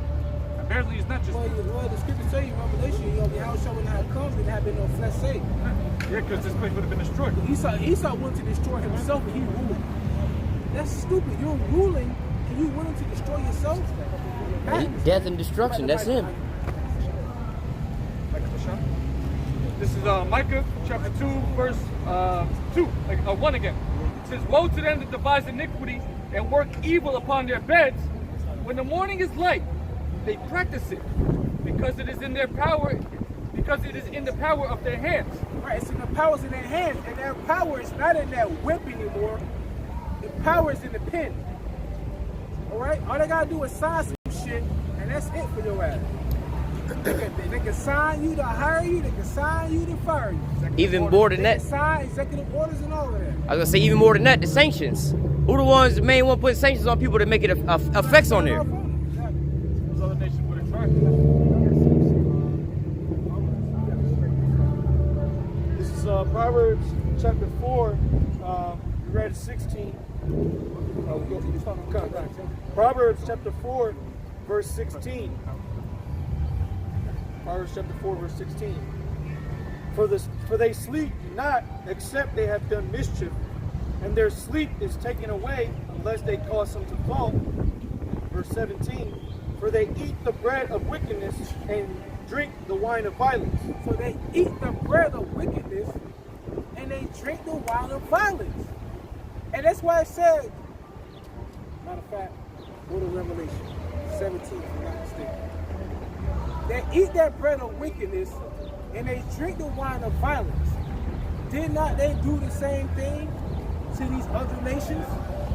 They forced him, and they told him to drink this bread. I mean, sorry, to drink this wine and eat this bread.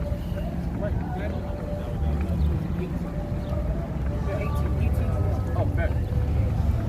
Revelation chapter 18, verse 1 says, "And after these things I saw another angel come down from heaven, having great power, and the earth was lightened with his glory.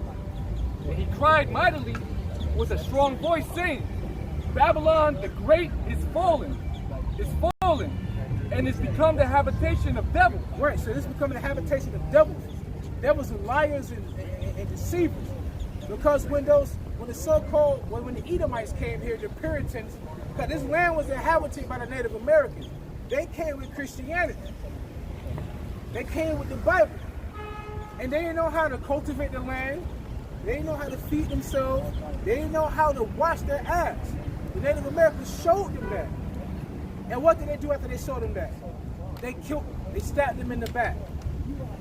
That's why when the Europeans came to this land, the Native Americans said they are forked tongues. What is a forked tongue? What has a forked tongue on the planet? A snake.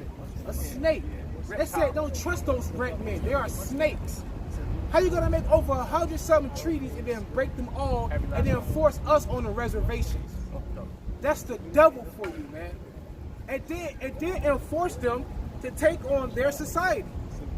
You can't speak broken Hebrew anymore. You have to speak English now. You have to speak Spanish. You have to speak French. It doesn't matter if they say, "Oh, my people was born in France." Who the hell you think got the people in Haiti speaking Creole? The French. Who you think got the people in Central, South America, and Mexico speaking Spanish? The Spaniards, the same people from Europe. Why do you think we speak English? Because the Englishmen that came from Europe, they all the same people. I don't care what language you speak. They're like, these brothers speak English, they speak Spanish, I speak English, we still brothers, the Israelites. Like, they Edomites. But then they'll tell us, like, hey, go back or learn the language over here. Like, but our people weren't even speaking this Spanish. Y'all gave us Spanish. Now you mad about it. The English is a bastard language. The bastard means fraud. But English is made up. It derives from the Latin, the Greek, and the Hebrew. It's not original. It's never supposed to happen. It's never supposed to happen. It's not going to happen. It's not going to happen. It's never going to happen. It's never going to happen. Revelation 18, verse 2. We were forced to speak English. 18, verse 2, Revelation. "And he cried mightily with a strong voice, saying, Babylon the great is fallen, and it's become the habitations of devils, and the hold of every foul spirit, and the cage of every unclean and hateful bird." And the cage of every unclean and hateful bird. That's a miracle. Here it is. Oh, your women can drive cars now in Saudi Arabia. Oh, here it is. You can be a homosexual if you want to in your own country. Oh, here it is. If you're going to sell your own exports, you got to use my money. Oh, here it is. If you want to, the woman will have to obey her man. The children can be out of order. You can eat kosher pork. How the fuck you have kosher pork? It's unclean. That's what the devil does, man. They tell you everything you're supposed to do contrary to the Bible. Every president sworn in on the Bible and don't uphold no laws in the Bible. We have the Constitution. We have the Bill of Rights. We have the amendments. And them devils change it every time they're ready to.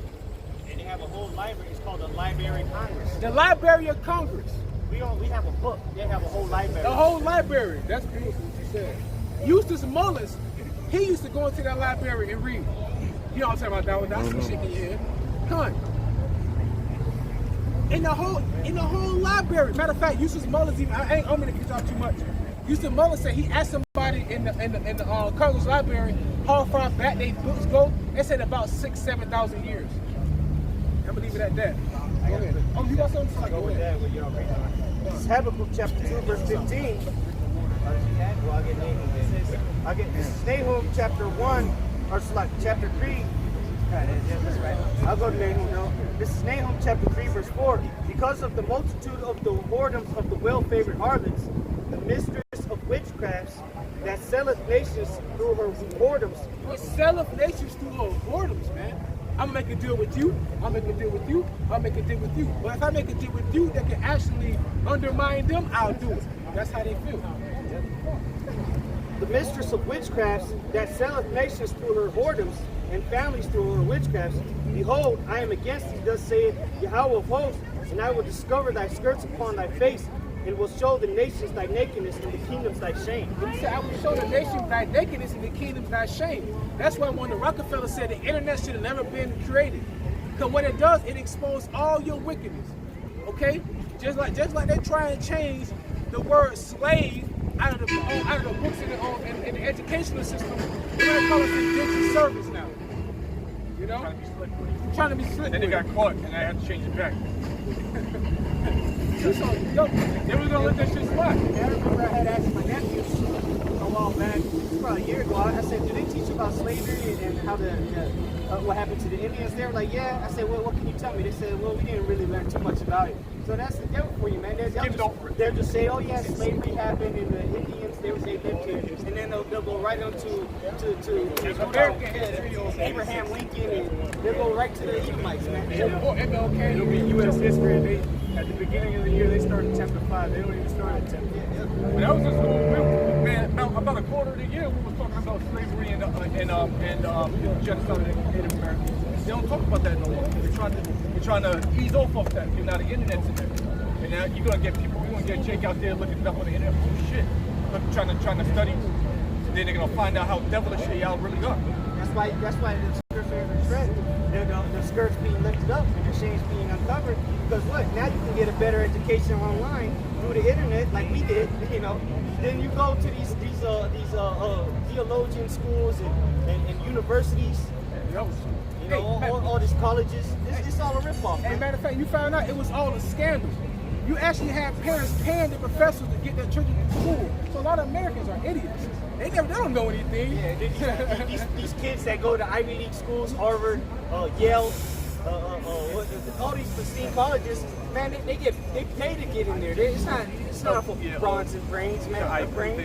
Because even though token niggas get in there every now and then, but for the most part, it's these rich Edomite kids which are like George Bush, just a bunch of alcoholics and drug addicts. Okay. Hey, if I can speak on their skirt being lifted up in that shame, you got America talking about they the number one country for humanitarian aid and helping everybody out, being morally correct and everything like that. But what now? The history coming back out like y'all talking about slavery, man. You over here talking about going into Syria because you have Bashar al-Assad starving his people out, but at the same time, what? Donald Trump had the government shut down here, so people weren't getting their checks. All right, so what? You being exposed left and right for all the same stuff that you accusing everybody else of doing. Yeah, and the main thing that stopped America from actually invading Syria on a whole nother level with that thing about Bashar al-Assad was another thing they were trying to say was Bashar al-Assad is killing them with chemical attacks. Yep. Attacking them with chemical attacks. But what? The internet exposed that to be a lie. So they couldn't, and then Russia stepped in, but they couldn't fulfill what they wanted to do. So now the nation that we are saying they're strong because that was a slap to the face to America, man. Here it is, they're talking about defeating ISIS and this and that. But what? They had to stop, man, because Russia stepped in because the internet exposed that shit to be a lie, man. And exposing them, they was exposing that chemical attack before it even happened. And Russia was coming out like they planned on this chemical attack. They talking about they finna do this and that. So when they was out there, everybody was already ready with their phones. Like, yo, here it is, right here. Say the heaven shall reveal his iniquity. All right. Yeah. Oh yeah, con. Being exposed to the internet. All right. Cameras. Everybody got a damn phone. So as soon as something happened, like right there. Alternative news media. Now, not America just got news stations. Everybody got news stations, man. And more importantly, online, man. On the line. All right. Like the line is going out. Like the Psalms 19. Is that what you get? Yo. This is Psalms chapter 19, Now the battery. verse. Oh shit. I'll start it with it. Says Psalms 19:1. The heavens declare the glory of the Most High, and the firmament showeth his handiwork. That's right. So the heavens, all right, the heavens, okay, and the signal goes up. Just one and you got that feed horn on the satellites down here. Okay. You know what it is? Unicorn. You bring that up. You can read that. And the firmament showeth his handiwork. Because again, that's where that signal comes down from. Day unto day uttereth speech, and night unto night showeth knowledge. Right. So the internet, all right. You can go. You can.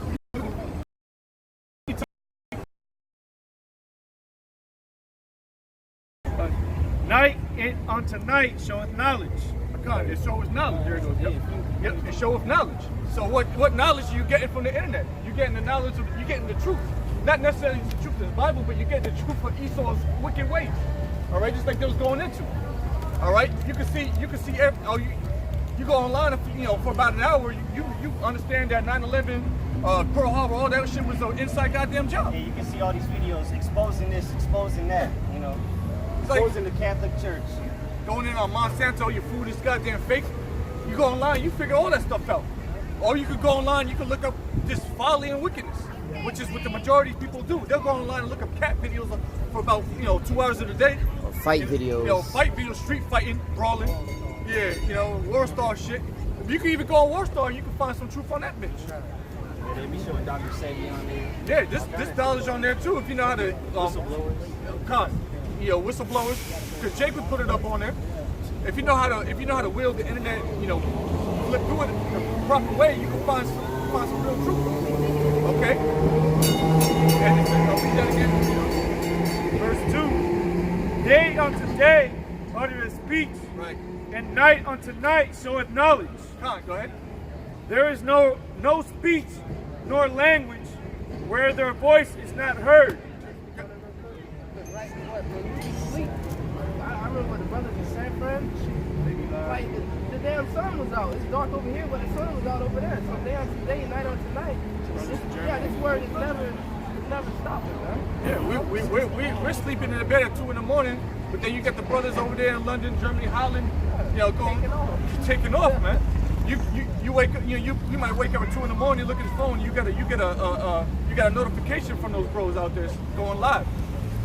Not only that, I was gonna say some brothers even here have different work schedules. I remember when I used to work the late work schedule. I think the brother Quan work at night, the brother Abba work at night, and they could be at work listening to videos or uploading videos while everybody else is asleep, man. I'll be in bed. I'll look and turn on my notification. I see Quan got a live stream going on, and I see Abba got a live stream going on at like 1 in the morning. I'm about to sleep. They're up. So they would say day in the day, night in the night. Read 3 again, verse 3. There is no speech nor language where the voice is not heard. There's no speech or language where the voice is not heard. Okay. You got brothers in London does the word in Latin. Brothers in Holland do the word in Spanish, French, Dutch, sign language. All right. You got brothers in Suriname that do the word. All right. You got brothers in Miami doing Creole. Yep. You got brothers in Puerto Rico doing videos in Spanish, brothers in Mexico, Argentina, Peru, Bolivia. I seen a brother, it may have been a year or 2 ago, there was a brother out in Thailand, he was doing it in his language. Yep. I remember that. And there's a brother out in the Philippines, he was doing it in Tagalog. Yep, the brother in Germany does it in German as well. He does videos in German.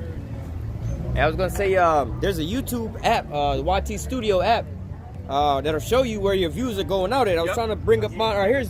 Here's mine right here. Now, here in America, it says 87% of my views come from the United States, 2.1 in the United Kingdom, 0.4 Canada, Trinidad, Tobago, 0.1, and 10% in other places. So, I mean, hey, that's all around the world. We ain't went nowhere, and we're not translated nowhere, but people can take our videos, translate them themselves, or use a closed caption. Exactly, because YouTube put that out now. Sometimes. I remember one of our old channels, I remember going into that demographics, and one of the countries was like Uzbekistan or something. Yeah. Pakistan, Iran. Like, who the fuck's watching this over there? Hey, but not only that, they can take your videos on that same app. They'll tell you people are taking your videos and uploading them through like Facebook and things like that too, man. So, hey, man, this is word going on, and you can't stop it, man. This is that great feast that the Lord has prepared. When the Lord speak of that great feast, this is that feast, man. All right, come ye, buy without money. All right. This is now in verse 4. their line is going out through all the earth. And is the internet not called going online? You know? You're on the line. Remember AOL? America Online. Yeah, exactly. Fucking, you had to go America through the, Online. the phone lines. God, yeah. But now it's digital lines. All right, now you can email videos, you can text videos. The same video that's going out live right now is connected to millions of people around the earth, man. Billions of people. Yeah, you can live stream with millions of people, and you can FaceTime with somebody in China. Time. While it's nighttime over here, you can be bright daylight over here and be doing, communicating with them. Let me bring out this real quick. Hey, real quick, what do they say when you don't have no signal you on the internet? Offline, right?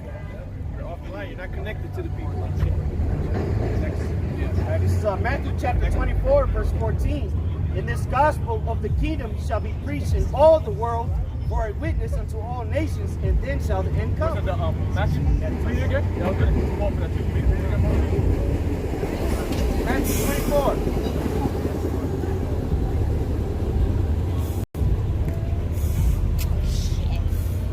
It's Matthew 24, verse 14.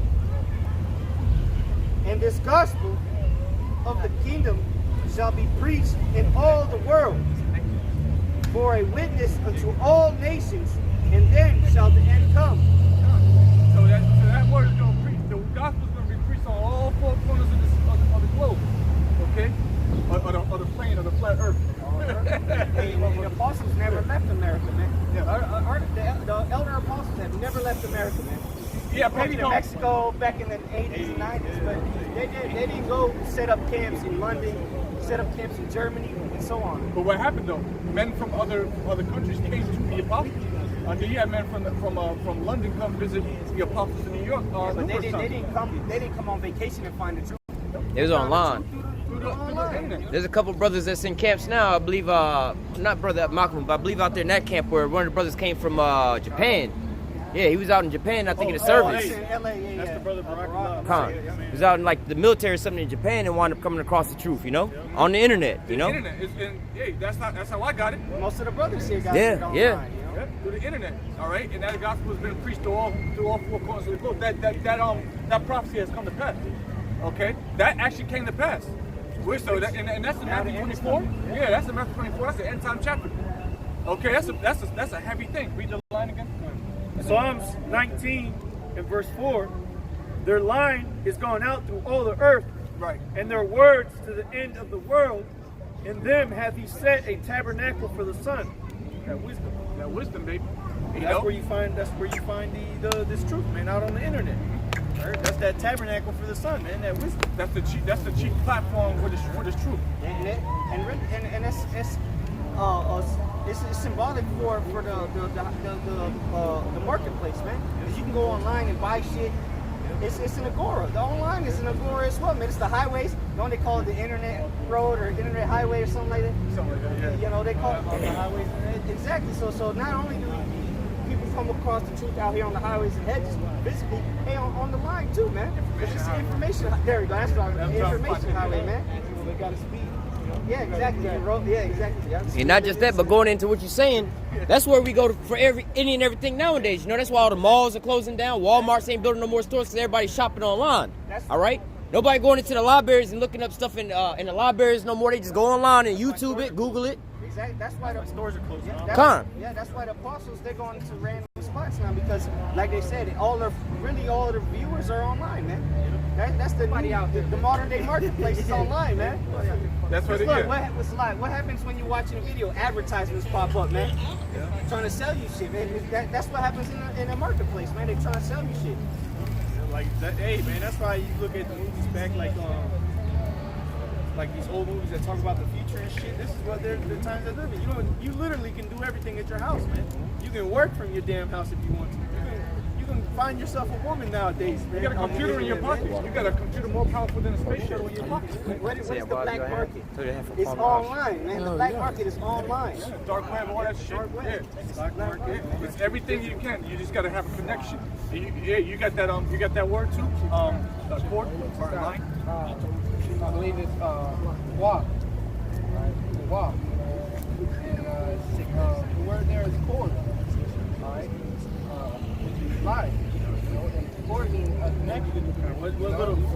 God, what do little kids do when they play with those paper cups? You know, they talk to each other. They're supposed to hear each other, but it's connected through a cord. You know, two cups. And the point is connected. All right. So we're connected to the elect on the over there in Australia. Okay, because there's a camp in Australia. We're connected to them through this truth, through the internet. Okay, because they're doing the same thing we're doing over there. What does the cord do? It sends that nutrients just like an umbilical cord. It gives you that nutrients, man. And that's if you because you can use the internet for bad, but you can use the internet for good. You can get that nutrients, man. And what Esau is trying to do with this line, with this internet, is control it so that when he brings out this mark of the beast, he can program the people. He'll make you know what to. Tell you what to think. He'll tell you what to eat. He'll do all that through the internet and take the truth out of this word. Because what he's doing, he's using it to put spells on it. All right. And I mean, you're still You're a zombie. You know, you're vegetable. You're useless. Yeah.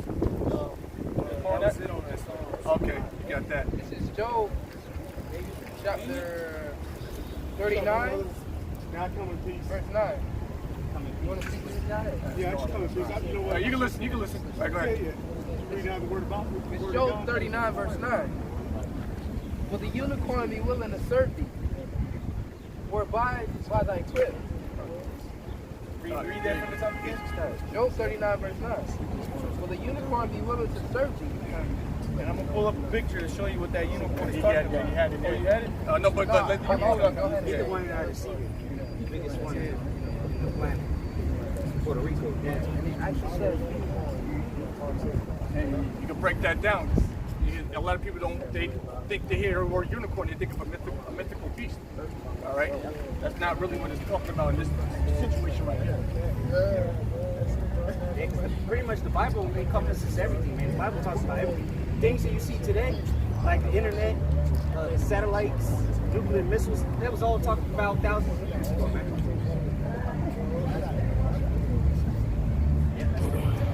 Get it on the camera. Hey, bring it. All right, and read that scripture again, and you can break it down. Job 39, verse 9. Will the unicorn be willing to serve thee? Hey, brother, speak a little louder. Closer. Yeah, bring it up.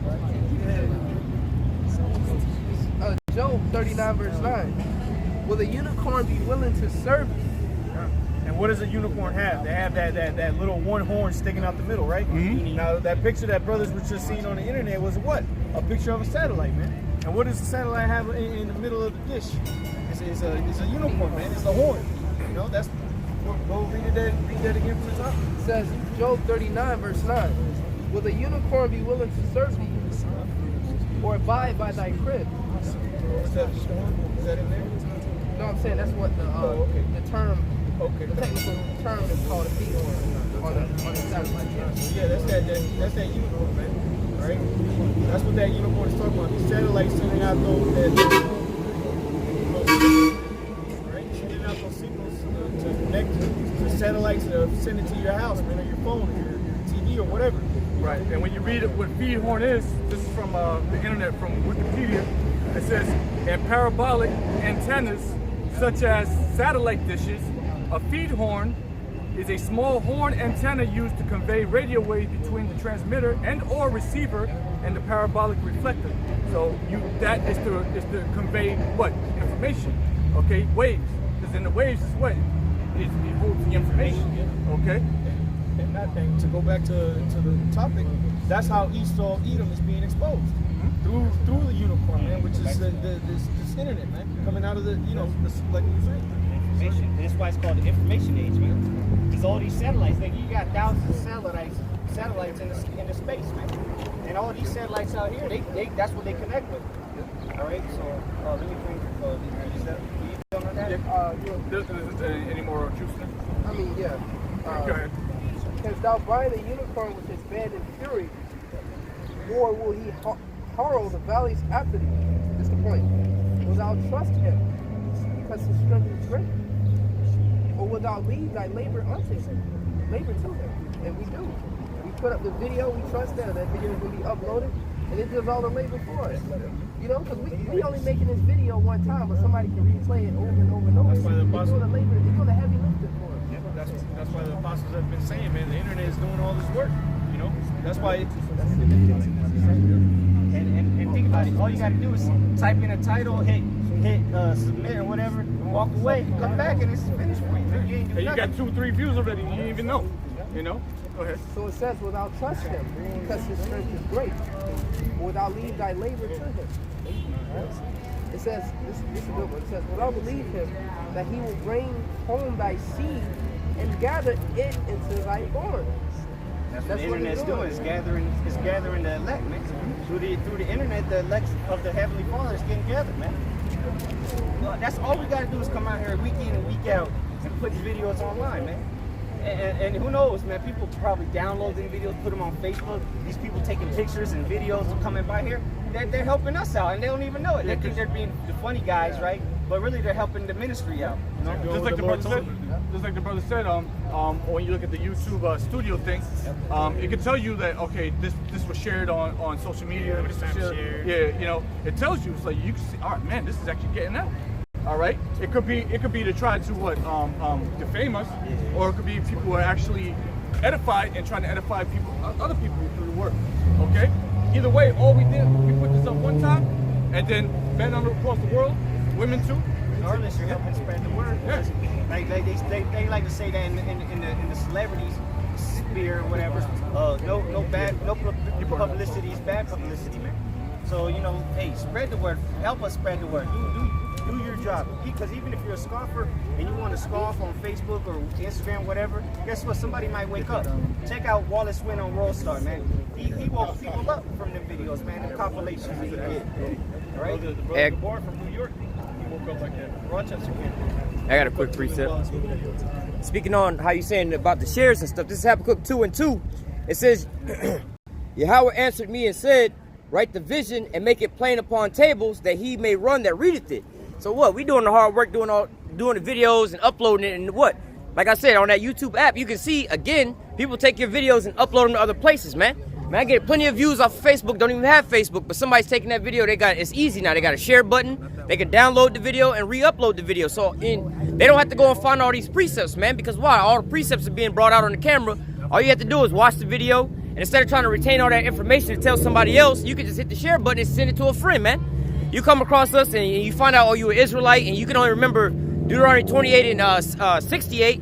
You know what? You got a video. You be like, hold on, let me send you the video real quick, you know? And you don't have to sit there and break it all down to them. So this is being made easy so that you can easily send it back out on the internet, man. Going back to that Nahum. Hold that Nahum. Let me get this real quick. Just to kind of drop on something he actually said. Because when this word that goes out, again, people are going to try to defame us by you know, putting it up there and making fun of us or whatever. But guess what? You're still not hurting this thing. Whatever you get. This is 2 Corinthians 13. I'm gonna start at 7. Now I prayed to the Most High. Let me get it. 2 Corinthians 13 and 7.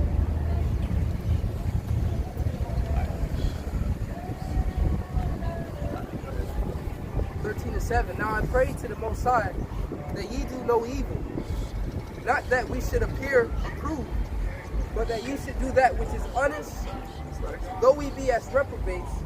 For we can do nothing against the truth, but for the truth. Nothing out here that's being done regarding this truth. You can't do nothing against it. Okay? Even if you was in this thing, and then you got a problem with it, and now you fell out, and now you're trying to expose the Hebrew Israelites, well, guess what you're doing? You're actually doing the work of Yahweh Shem Yahushua. And you're actually waking people up through your scoffing. And we've seen it happen over and over again. The Avengers, they've woken people up. That Wallace Wynn-Cat, he woke people up. The most hateful group in America. What they try to do to those brothers out there. The news, the little Edomite boy, what was that, the Covington High School kids, they tried to demonize us with that, and all of a sudden they had to back up off that story. Yep, because the HOI stuff was coming out, and they're like, oh, now people are starting to... Really, it was because of Great Millstone, because we were the ones going in onto all that coverage. Every time somebody typed in Covington High School, a Great Millstone video would pop up. Hell yeah. So they had to back up. You know, they had a wave the white flag on that battle. Yeah, can't do nothing against the truth. Because guess what? I'll now read Acts 5 real quick. and then we can go back to the other lesson.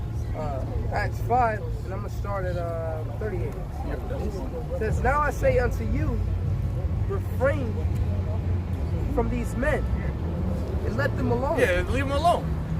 Because what they was trying to mess with the prophets. They were trying to mess with the what you call it? The disciples. Yeah. All right. Leave them alone. Leave them alone. Because you're not doing. You can't. Well, it's gonna read on. It says, from these men and let them alone. For if this counsel or this work be of men, it will be. It's like it will come to naught. Read that part again. It says, for if this counsel or this work be of men, it will come to naught. If this counsel or this work be of men, it would have come to zero. All right. But you see that this thing has been out here for many decades. Okay. It hasn't been stopped. Okay. Just all that Black Power stuff, all that shit stopped. Okay. All that Black Lives Matter thing, that don't got no energy in it. Because it's not of the most. It's of men. I'll say it like that. It's of men. Okay. All that Back to Africa shit from the early '90s. Farrakhan. Yeah, all that Farrakhan, that Nation of Islam, that shit is dying off. That 5% of shit. Okay, that's of men. Christianity. That's of men. That's of men. That's a doctrine. That's a doctrine of men. All right. That's not biblical. The stuff that they teach in the Christian churches. That's not biblical. All right. That's of men. However, go ahead. But if it be on the Most High, ye cannot overthrow it. Lest happily ye be found even to fight against the Most High. Read it again. Acts chapter 5, verse 39.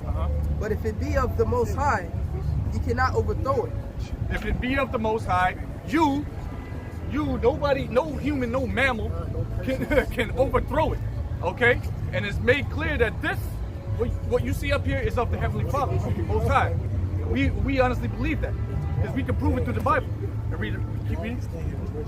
But if it be of the Most High, ye cannot overthrow it. Right.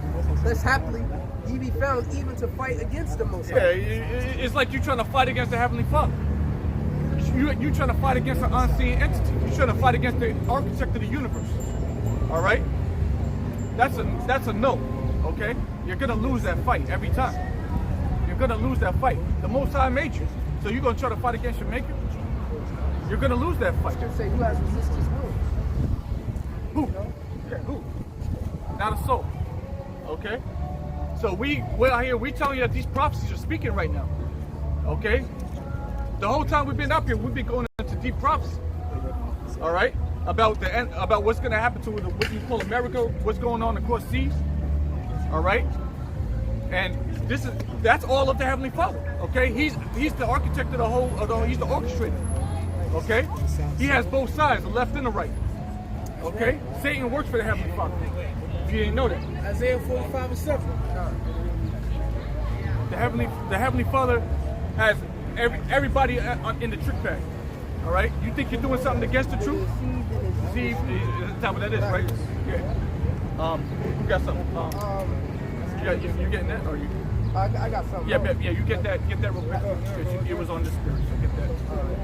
No, I don't got what I have, but I have something for you. Yeah, that's what I'm saying. Yeah. It says, Romans 9 verse 20. Nay, but O man, who art thou that thou repliest against the Most High? Who is thou that thou repliest against the Most High? Who are you? Go ahead. Shall the thing formed say to him that formed it, why hast thou made me thus? Yeah. So it's gonna go into the pot and potter. Yeah, read it. Verse 21. Have not the potter power over the clay of the same lump to make one vessel unto honor and another unto dishonor? God, so like you could take clay, you could form it into a beautiful vase, all right, and you can put some gorgeous flowers in it, and you could take the same lump from the clay from the same lump that you made the vase, and you can make a damn toilet. All right, which you can use to piss it, to shit it. Can you not? So what? The toilet is gonna say to the molder, why you make me a toilet? Why you want me to get shit on? Yeah, like, yo, can you change? Yo, no, I don't want to be a toilet. I want to be a vase. That's like a kid talking back to you. Yeah, like you gonna slap are what you are. Your parent, let your child say, who the hell are you? And hey, that's Tell me what to do. And that's because of that Christianity. Come as you are. Except homosexuals and lesbians. Yeah. Like, no, the Lord made you a woman. So for you to go get a rod implanted, or you a man to get your private member cut off and into a vagina, that's off, man. That's the Lord made you as a man. You know, you don't have no right to say, oh, I want to be a woman. You know, that's the potter in the vessel. You didn't have a choice. You know? There is no choice. And if you're trying to do that, and you do that, you're going against the Heavenly Father. You're trying to fight against the Heavenly Father. Okay? Most High ain't dealing with LGBT. Okay? He's going to destroy that. Yeah, that's what I say, right? Oh, shit. Yeah. And last night I just did a video on a Tennessee. I did a video on a Tennessee detective preacher that said that he said that all LGBT community people are worthy of death. What is it? It was in Tennessee. He's a detective and a pastor at this church. It's called All Scripture Baptist Church, if I'm not mistaken, in Tennessee. And he said that the government has the authority to gather them up, give them trial, and put them to death. Well, didn't they say this is the Bible, the America God-fearing country. God, it's a God-fearing country that what president was it? Ronald Reagan that said something about that. This is the year of the Bible, 1989. The law of the land, huh? Hey, that's from the president's mouth. Okay, you know. And the founding fathers was Christians, right? The So-called. founding fathers was Christians. So-called. Oh, you have it up. You have it up. Good job. Yeah. Give me y'all. Hey, I got a precept to go with that, though. This is to go with what the brother just read in Romans chapter 9. This is Wisdom of Solomon, chapter 15, verse 7. For the potter, tempering soft earth, fashioneth it every for the potter, tempering soft earth, fashioneth every vessel with much labor for our service. Yea, of the same clay he maketh both the vessels that serve for clean uses, and likewise also all such as serve to the contrary. But what is the use of either sort? The potter himself is the judge. See that? So he'll make one for honor and one for dishonor, just like the brother right there. All right? It's up to the judge. It's up to the potter, baby. All right? And that goes to it's not up to the pot or the vessel itself. It's up to whoever made it, man. And that's why it says he changes the faces of the judges thereof. All right? And that's the judge. The main judge is who? Yahweh, the Most High. Oh, yeah. If I may add too, the scripture says that they say, who is this that has power to forgive sins on earth and now holding back the waters too? That's talking about Yahweh Shai. Because he has power to forgive sins on earth, which is a judge. Right. You know what? I'm not going to give you probation. I'm not going to give you any jail time. You know what? You're free to go this time. Just don't do it again. Same thing with Yahweh Shai. He's the ultimate judge. We're just judges under him. And that's why they hated him, because they couldn't understand that. Yeah. That's why he would say, if thou can receive it. If thou can't receive it, exactly. Spiritual. So that goes to show you that not everybody is meant to receive this word. It's for a select few. It tells you that in John the 14th chapter. It says even the spirit of truth, which the world cannot receive. It says it clearly, yeah. It clearly says that. So everybody, how you have billions of people that claim to be Christians, but they don't know shit about prophecy. Why are you holding the book? Hey, that's why we don't feel the type of way when people don't believe. Yeah, you have. Hey, I'm just fortunate that I do. That's you're right, brother. That's why I don't. You're making our chances better. Exactly. You know, if you don't believe, you're just making our chances for salvation better. Thumbs up. Yeah, good job. Hey, 2 thumbs. Way up.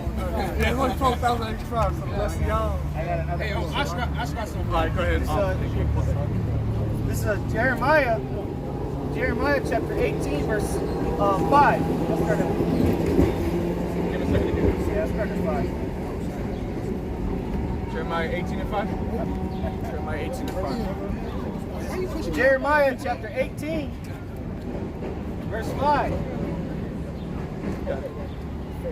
Then the word of Yahweh came to me, saying, O house of Israel, cannot I do with you as this potter? So let me start at the top so we can get the whole understanding. Jeremiah 18 and 1. The word which came to Jeremiah from the Lord Yahweh, saying, Arise and go down to the potter's house, and there I will cause thee to hear my words. Then I went down to the potter's house, and beheld, he wrought a work on the wheels. That's how the potter works. You know, he's turning that wheel with his feet, so he can, you know, if you ever seen potters make the clay pots and whatnot, that's how they do it. Verse 4, and the vessel that he made of clay was marred in the hand of the potter. So he made it again another vessel as seemed good to the potter to make it. Then the word of Yahweh came to me, saying, O house of Israel, cannot I do with you as this potter, saith Yahweh? Behold, as the clay is in the potter's hand, so are ye in mine hand, O house of Israel. That's going to go back to vessels on the honor and dishonor. You got something? I got one more verse. Verse 7. At what instant I shall speak concerning a nation and concerning a kingdom to pluck up and to pull down and to destroy it. Hey, I was going to say one thing too. Like the way America's been fashioned, it's been fashioned by the Heavenly Father. It says Job not to the for the earth been given to the hands of the wicked. So the wicked fashioned the society the way they wanted to, not according to the Bible, but according to everything that's contrary to the Bible. And a prime example of that would be the movie Ghost with Whoopi Goldberg. Right. All right. When she was sitting there as the potter, she was able to mold that the way she wanted to. It's the same way the Most High molded the nation of Israel to be the righteous and the nation of Edom to be the wicked. And like you said, it was given into the hand of the wicked. By who? By the Heavenly Father. All right. He wanted that to happen. All right, for his purpose. And we're in that time now. Go ahead. I'll read that again. Jeremiah 18, verse 7. At what instant I shall speak concerning a nation and concerning a kingdom to pluck up and to pull down and to destroy it. Verse 8. If that nation against whom I have pronounced turn from their evil, I will repent for the evil that I have thought to do unto them. The Lord said you repent from the evil you have done unto them. I'm about the nation of Israel. Yeah. All right. Yes. That's his creation. He can do whatever he wants. And that's his favorite creation. Right? That's his top creation. All right. And he has it in a situation right now, but ultimately, the nation of Israel is going to be pulled out of that matter because actually that's the vessel of honor. All right. Now we go back into. Oh, you had a script, right? Yeah, just real quick. Isaiah 29 and 16. Going back to Esau and how he's being exposed. This is one of the things that he's being exposed for. It's Isaiah 29 verse 16. Isaiah 29 verse 16. Surely your turning of things upside down shall be esteemed as the potter's clay. Yeah, because Esau, Edom, all right, who's the one that's ruling the earth right now, has what? He had turned everything upside down. Upside down from what? From what's true in the Holy Bible. Yeah, because now science has these people that are calling themselves homosexuals, believing that they were born like that, man. That's how you are. And it said of the potter's clay because what? Read that again, Bible show. Surely your turning of things upside down shall be esteemed as the potter's clay. Yep, because what? The Lord allowed Esau to make himself esteemed. And what he originally made esteemed, which was the potter's clay, his creation, he made it, he flipped it. All right, well, like the brother was reading in Romans 9, one for honor and one for dishonor. And that's flipped. Now the vessel that was for dishonor is looked at as for honor, and the vessel that was for honor is looked at as for dishonor, man. And you go into 2 Thessalonians chapter 2, and he talks about how he's seeing himself as God. Okay? You know, he thinks he's the cream of the crop. Top of top. Go ahead. This was talking about our people originally. This is talking about Israel, like the brother said. Now it's flipped. Turned upside down. Right side up. Esau is the one who's looking for dishonor. That's why the scripture says that Esau is the end of the world, and Jacob is the beginning of it. That father. If I can speak on that real quick about the Potter situation, it's like in modern days today, you got a writer or a director of a movie or the script writer. He made the bad guy gonna do this and that, and let's say the Batman movie, right? He made the Batman to be the good guy, and he made the Joker to be the bad guy. Well, you can't be watching the movie. Well, why the Joker got to be the bad guy? How come the Joker couldn't win it? Well, the writer of the movie created this movie to be like that, man. He gave him all the characteristics of the stuff that he was going to do. You want to go your way, you go create your own script, your own movie. But since none of us got that power, you just got to play your role, man. And you can't be mad that you the bad guy. We was in captivity for the whole time, man. So to finish the scripture off, it says, surely your turning of things upside down shall be esteemed as the potter's clay. For shall the work say of him that made it, he made me not? Or shall the thing framed say of him that framed it, he had no understanding? Yeah, like you don't tell the Lord, oh, you know what you was doing when you made me a man. You imagine that shit, you hang up a picture at your house and the picture say, hey nigga, you didn't put me in the right place.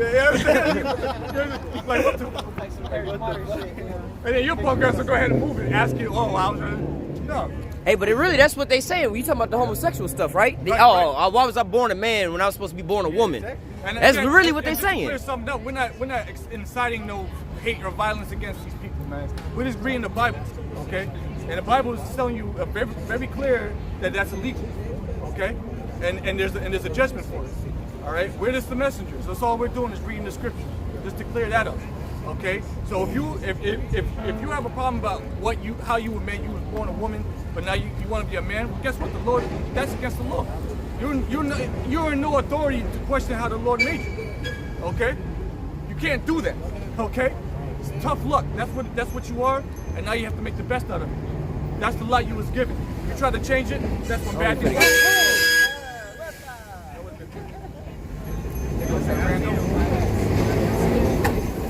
You see it? You didn't see it? How you not? You didn't see the bus? Not only that, he literally walked from behind y'all through the grass right beside us, facing this way, and then we should have just let him catch that judgment. Fuck it. It's the state of our people, bro. Should have just let him catch that damn judgment. But back to the fact of the matter. You had that. Oh, go back. Yeah. You want to be on your cell phone and shit? You should have caught that damn judgment. Just to get the point. Yep, call it again. Probably high on some shit. Romans 9 verse 20. Romans 9 and 20.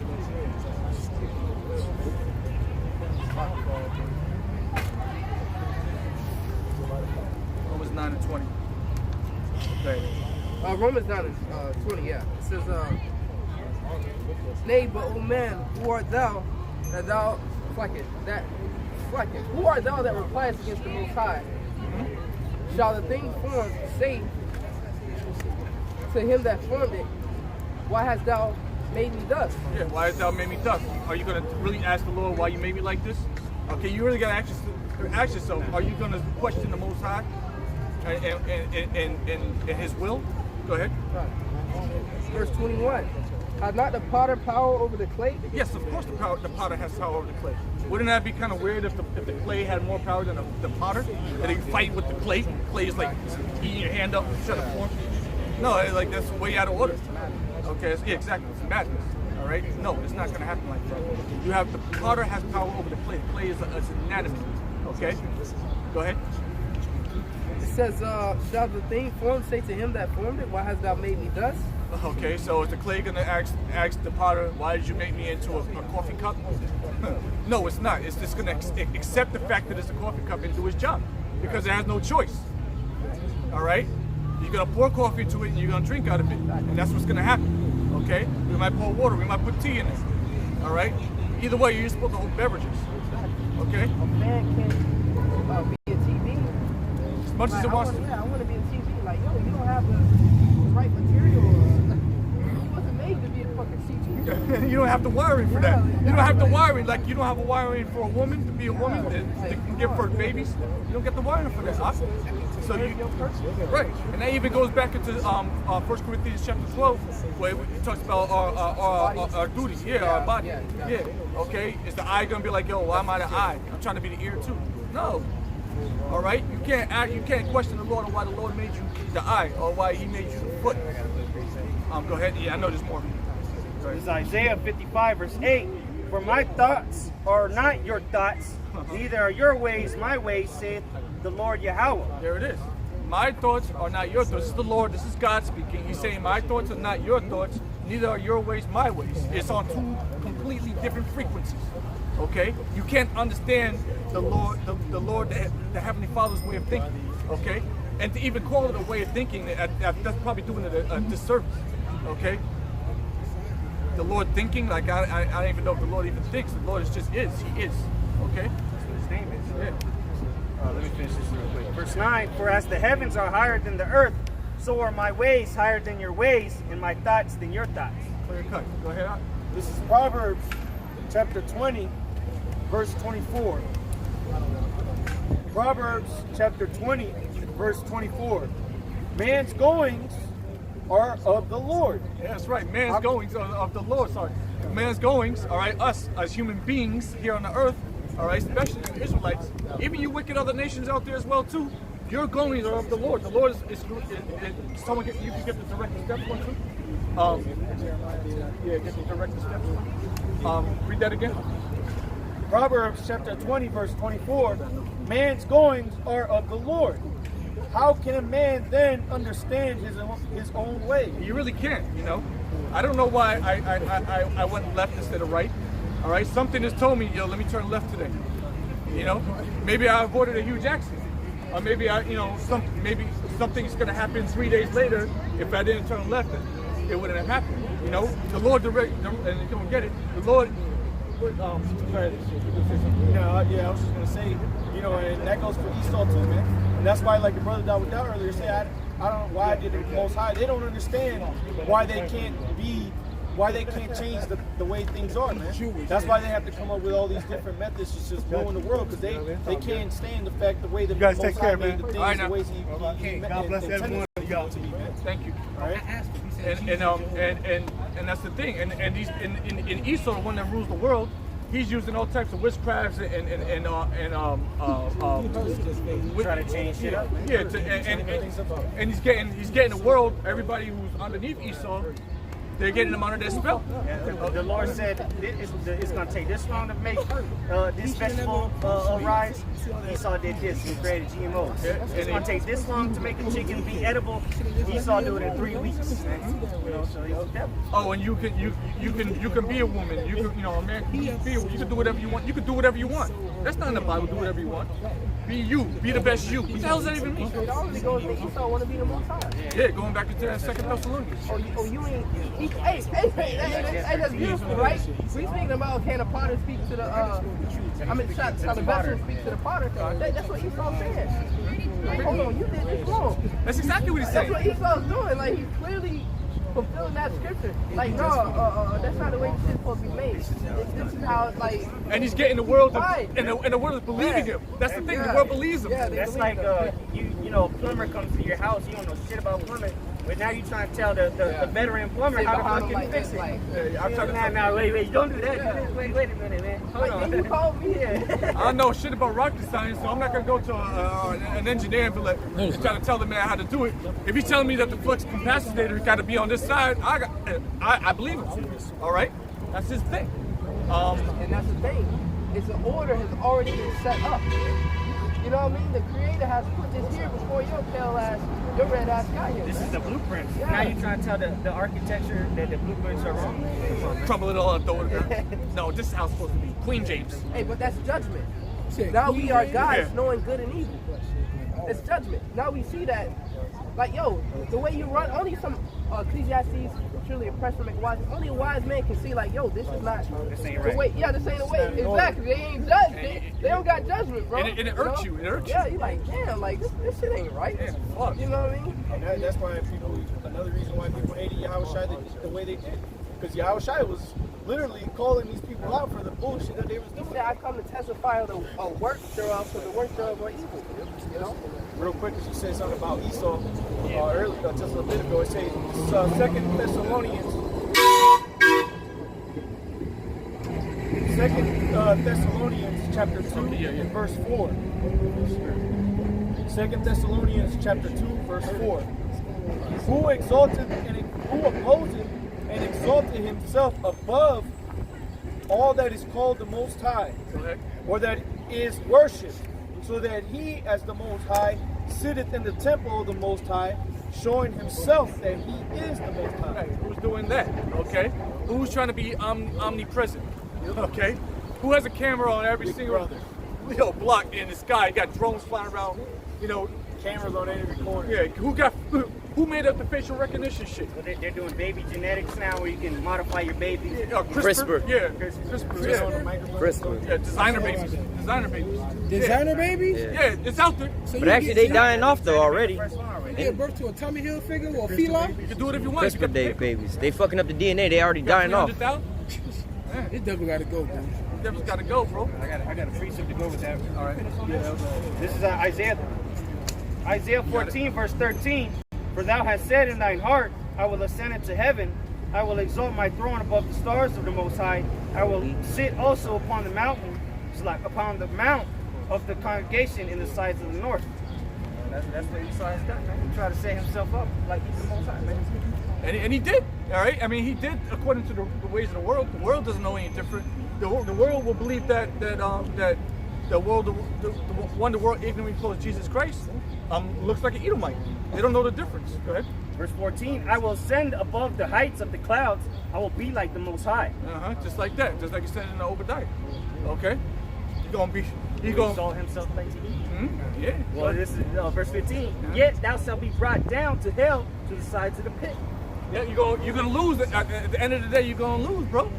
You're gonna lose this fight. Yeah, you know it looks good for you right now. Actually, it really don't. If you're really looking, it ain't looking too good no more. Like it did like 10 years ago. Yeah, because here it is, the people that everybody was looking up to, like, oh, this is the man we need to follow. All right, everybody looking at him as he's God because of this images that he put up. And look, now the biggest population of homeless living in cars is the Edomites. The biggest drug users are Edomites. That's right. So it ain't looking good for them, man. Their kingdom is quickly declining, man. The Edomite homeless population is increasing. Hey, There's more Edomites now living out on the streets than there are Israelites. And that homeless population, the Edomites you talking about, these motherfuckers go to work every day. They actually got jobs, but they live out in the parking lot. Like, how the hell you going to work and you homeless? I might as well stop working. You know the answer to all this? Jeremiah 30 and 7. Yeah. That's clearly the answer right there. Deuteronomy. But it's saying the same thing. Or Jeremiah 30 and 16 talking about all the adversaries that devoured you going to be devoured, so shit. The brother quoted Deuteronomy 30. Yeah. The enemies. The curses. All these curses upon Deuteronomy 30 and 7. Yeah. This is Deuteronomy chapter 30 and verse 7. Deuteronomy chapter 30 and verse 7. It says, and the Lord thy power will put all these curses upon thine enemies and on them that hate thee, which persecuted thee. That's why you see Edomites welfare like that. That's why you see Edomites. The trailer parks. They went from Ghettos. That's Edomite ghettos. They went from trailer parks to parking lots, man. Right. RVs in the Walmart. Kicked out of the parking lot in the home goods parking lot with a damn trailer. But wait, a truck. they had the war on drugs with us. They was putting crack and cocaine in our neighborhoods, but now it's a heroin epidemic, man. Well, now they got a summit. It's called the Prescription Crisis and Opioid Epidemic or Summit or something like that. But what, they didn't have that going back to when our people were all strung out on drugs? It's the same thing with them creating AIDS and putting it into our people. Now that their people have AIDS, now it's the epidemic. That was a war on AIDS. They're the biggest homos, so they're the biggest ones that contracted. Wow. But Elder Malcolm up from Chicago, he had did a video on that. You know, the Edomites live in the parking lots. Man, this lady was talking about she like the brother said, she had a good job. Her office was in the back of her car, and then the back seats was the bed, and then the other Edomite had a pickup truck with a whole room in the back. You know, it's like, come on, man, these people are finished. This is the kings of this is your ruler? And they go to work every day. Yeah. How the hell you go to work and you're homeless? And then Edomite, you see the Lord, making that transition. Because if you look at Issachar, none of them would be, all of them would be in one house. Yeah, exactly. Exactly, They're happy. Exactly, man, But Esau, he's so damn stubborn. His pride. Yeah, his pride. He wanted to keep living in the luxury condominiums, but then when when he came to the realization he can't pay no more, now he's stuck in the Ford Bronco he's had for 20 years. That's gonna eventually break down. He's gonna eventually kill himself, but Ishmael won't kill himself. His pride, he's like Why you put Esau in the OJ he won't go to group? nobody if he needs help. It saying. Eventually he'll start stealing, and then when he gets caught, it's a wrap. I just want to Yeah, sorry. go ahead. Let me get that to go with this real quick. This is Jeremiah 30, verse 16. Therefore, all they that devour thee shall be devoured, and all thine adversaries, every one of them, shall go into captivity, and they that spoil thee shall be spoiled, and all that prey upon thee will I give for a break. That's right. Yes, exactly. So those men, recompense. You get that in First Thessalonians or Second Thessalonians verse 1 or chapter 1. Now you get that. Start picking some of these stuff up because it's gonna get wet in my. Yahweh Shai, man. All right. John 7:1. It says, after these things, Yahweh Shai walked in Galilee, for he would not walk in jury because the Jews sought to kill him. Read it again. I'm sorry. John 7:1. The point is in verse 7. Okay. After these things, Yahweh Shai walked in Galilee, for he would not walk in jury because the Jews sought to kill him. Now the Jews' feast of tabernacles was at hand. His brethren therefore said unto him, depart hence and go into Judea, that thy disciples also may see the works that thou doest. For there is no man that doeth anything in secret, and he himself seeketh to be known openly. If thou do these things, show thyself to the world. For neither did his brethren believe in him. Then Yahweh said to them, my time is not yet come, but your time is always ready. That's the point. The world cannot hate, but me it hateth, because I testify of it, that the works thereof are evil. Straight. Go ahead. You want to speak on it? Yeah, it's pretty much, man. Yahweh came to testify against the world. Like I stated earlier, a man that's a righteous man, a man that has the laws, statutes, commandments in his inward, in his mind, meditate on the laws and on the word of the Most High, he can look at this world and clearly see, like, yo, man, this ain't right. Because it's wicked. Yeah. It's against the Bible, and it says that it can't hate you.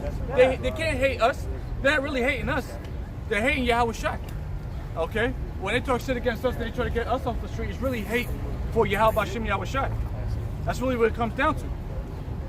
It's not a problem with us. We're just flesh. We're in the flesh just like they are. They really don't have a problem with us. They have a problem with Yahweh Shem Yahweh Shai.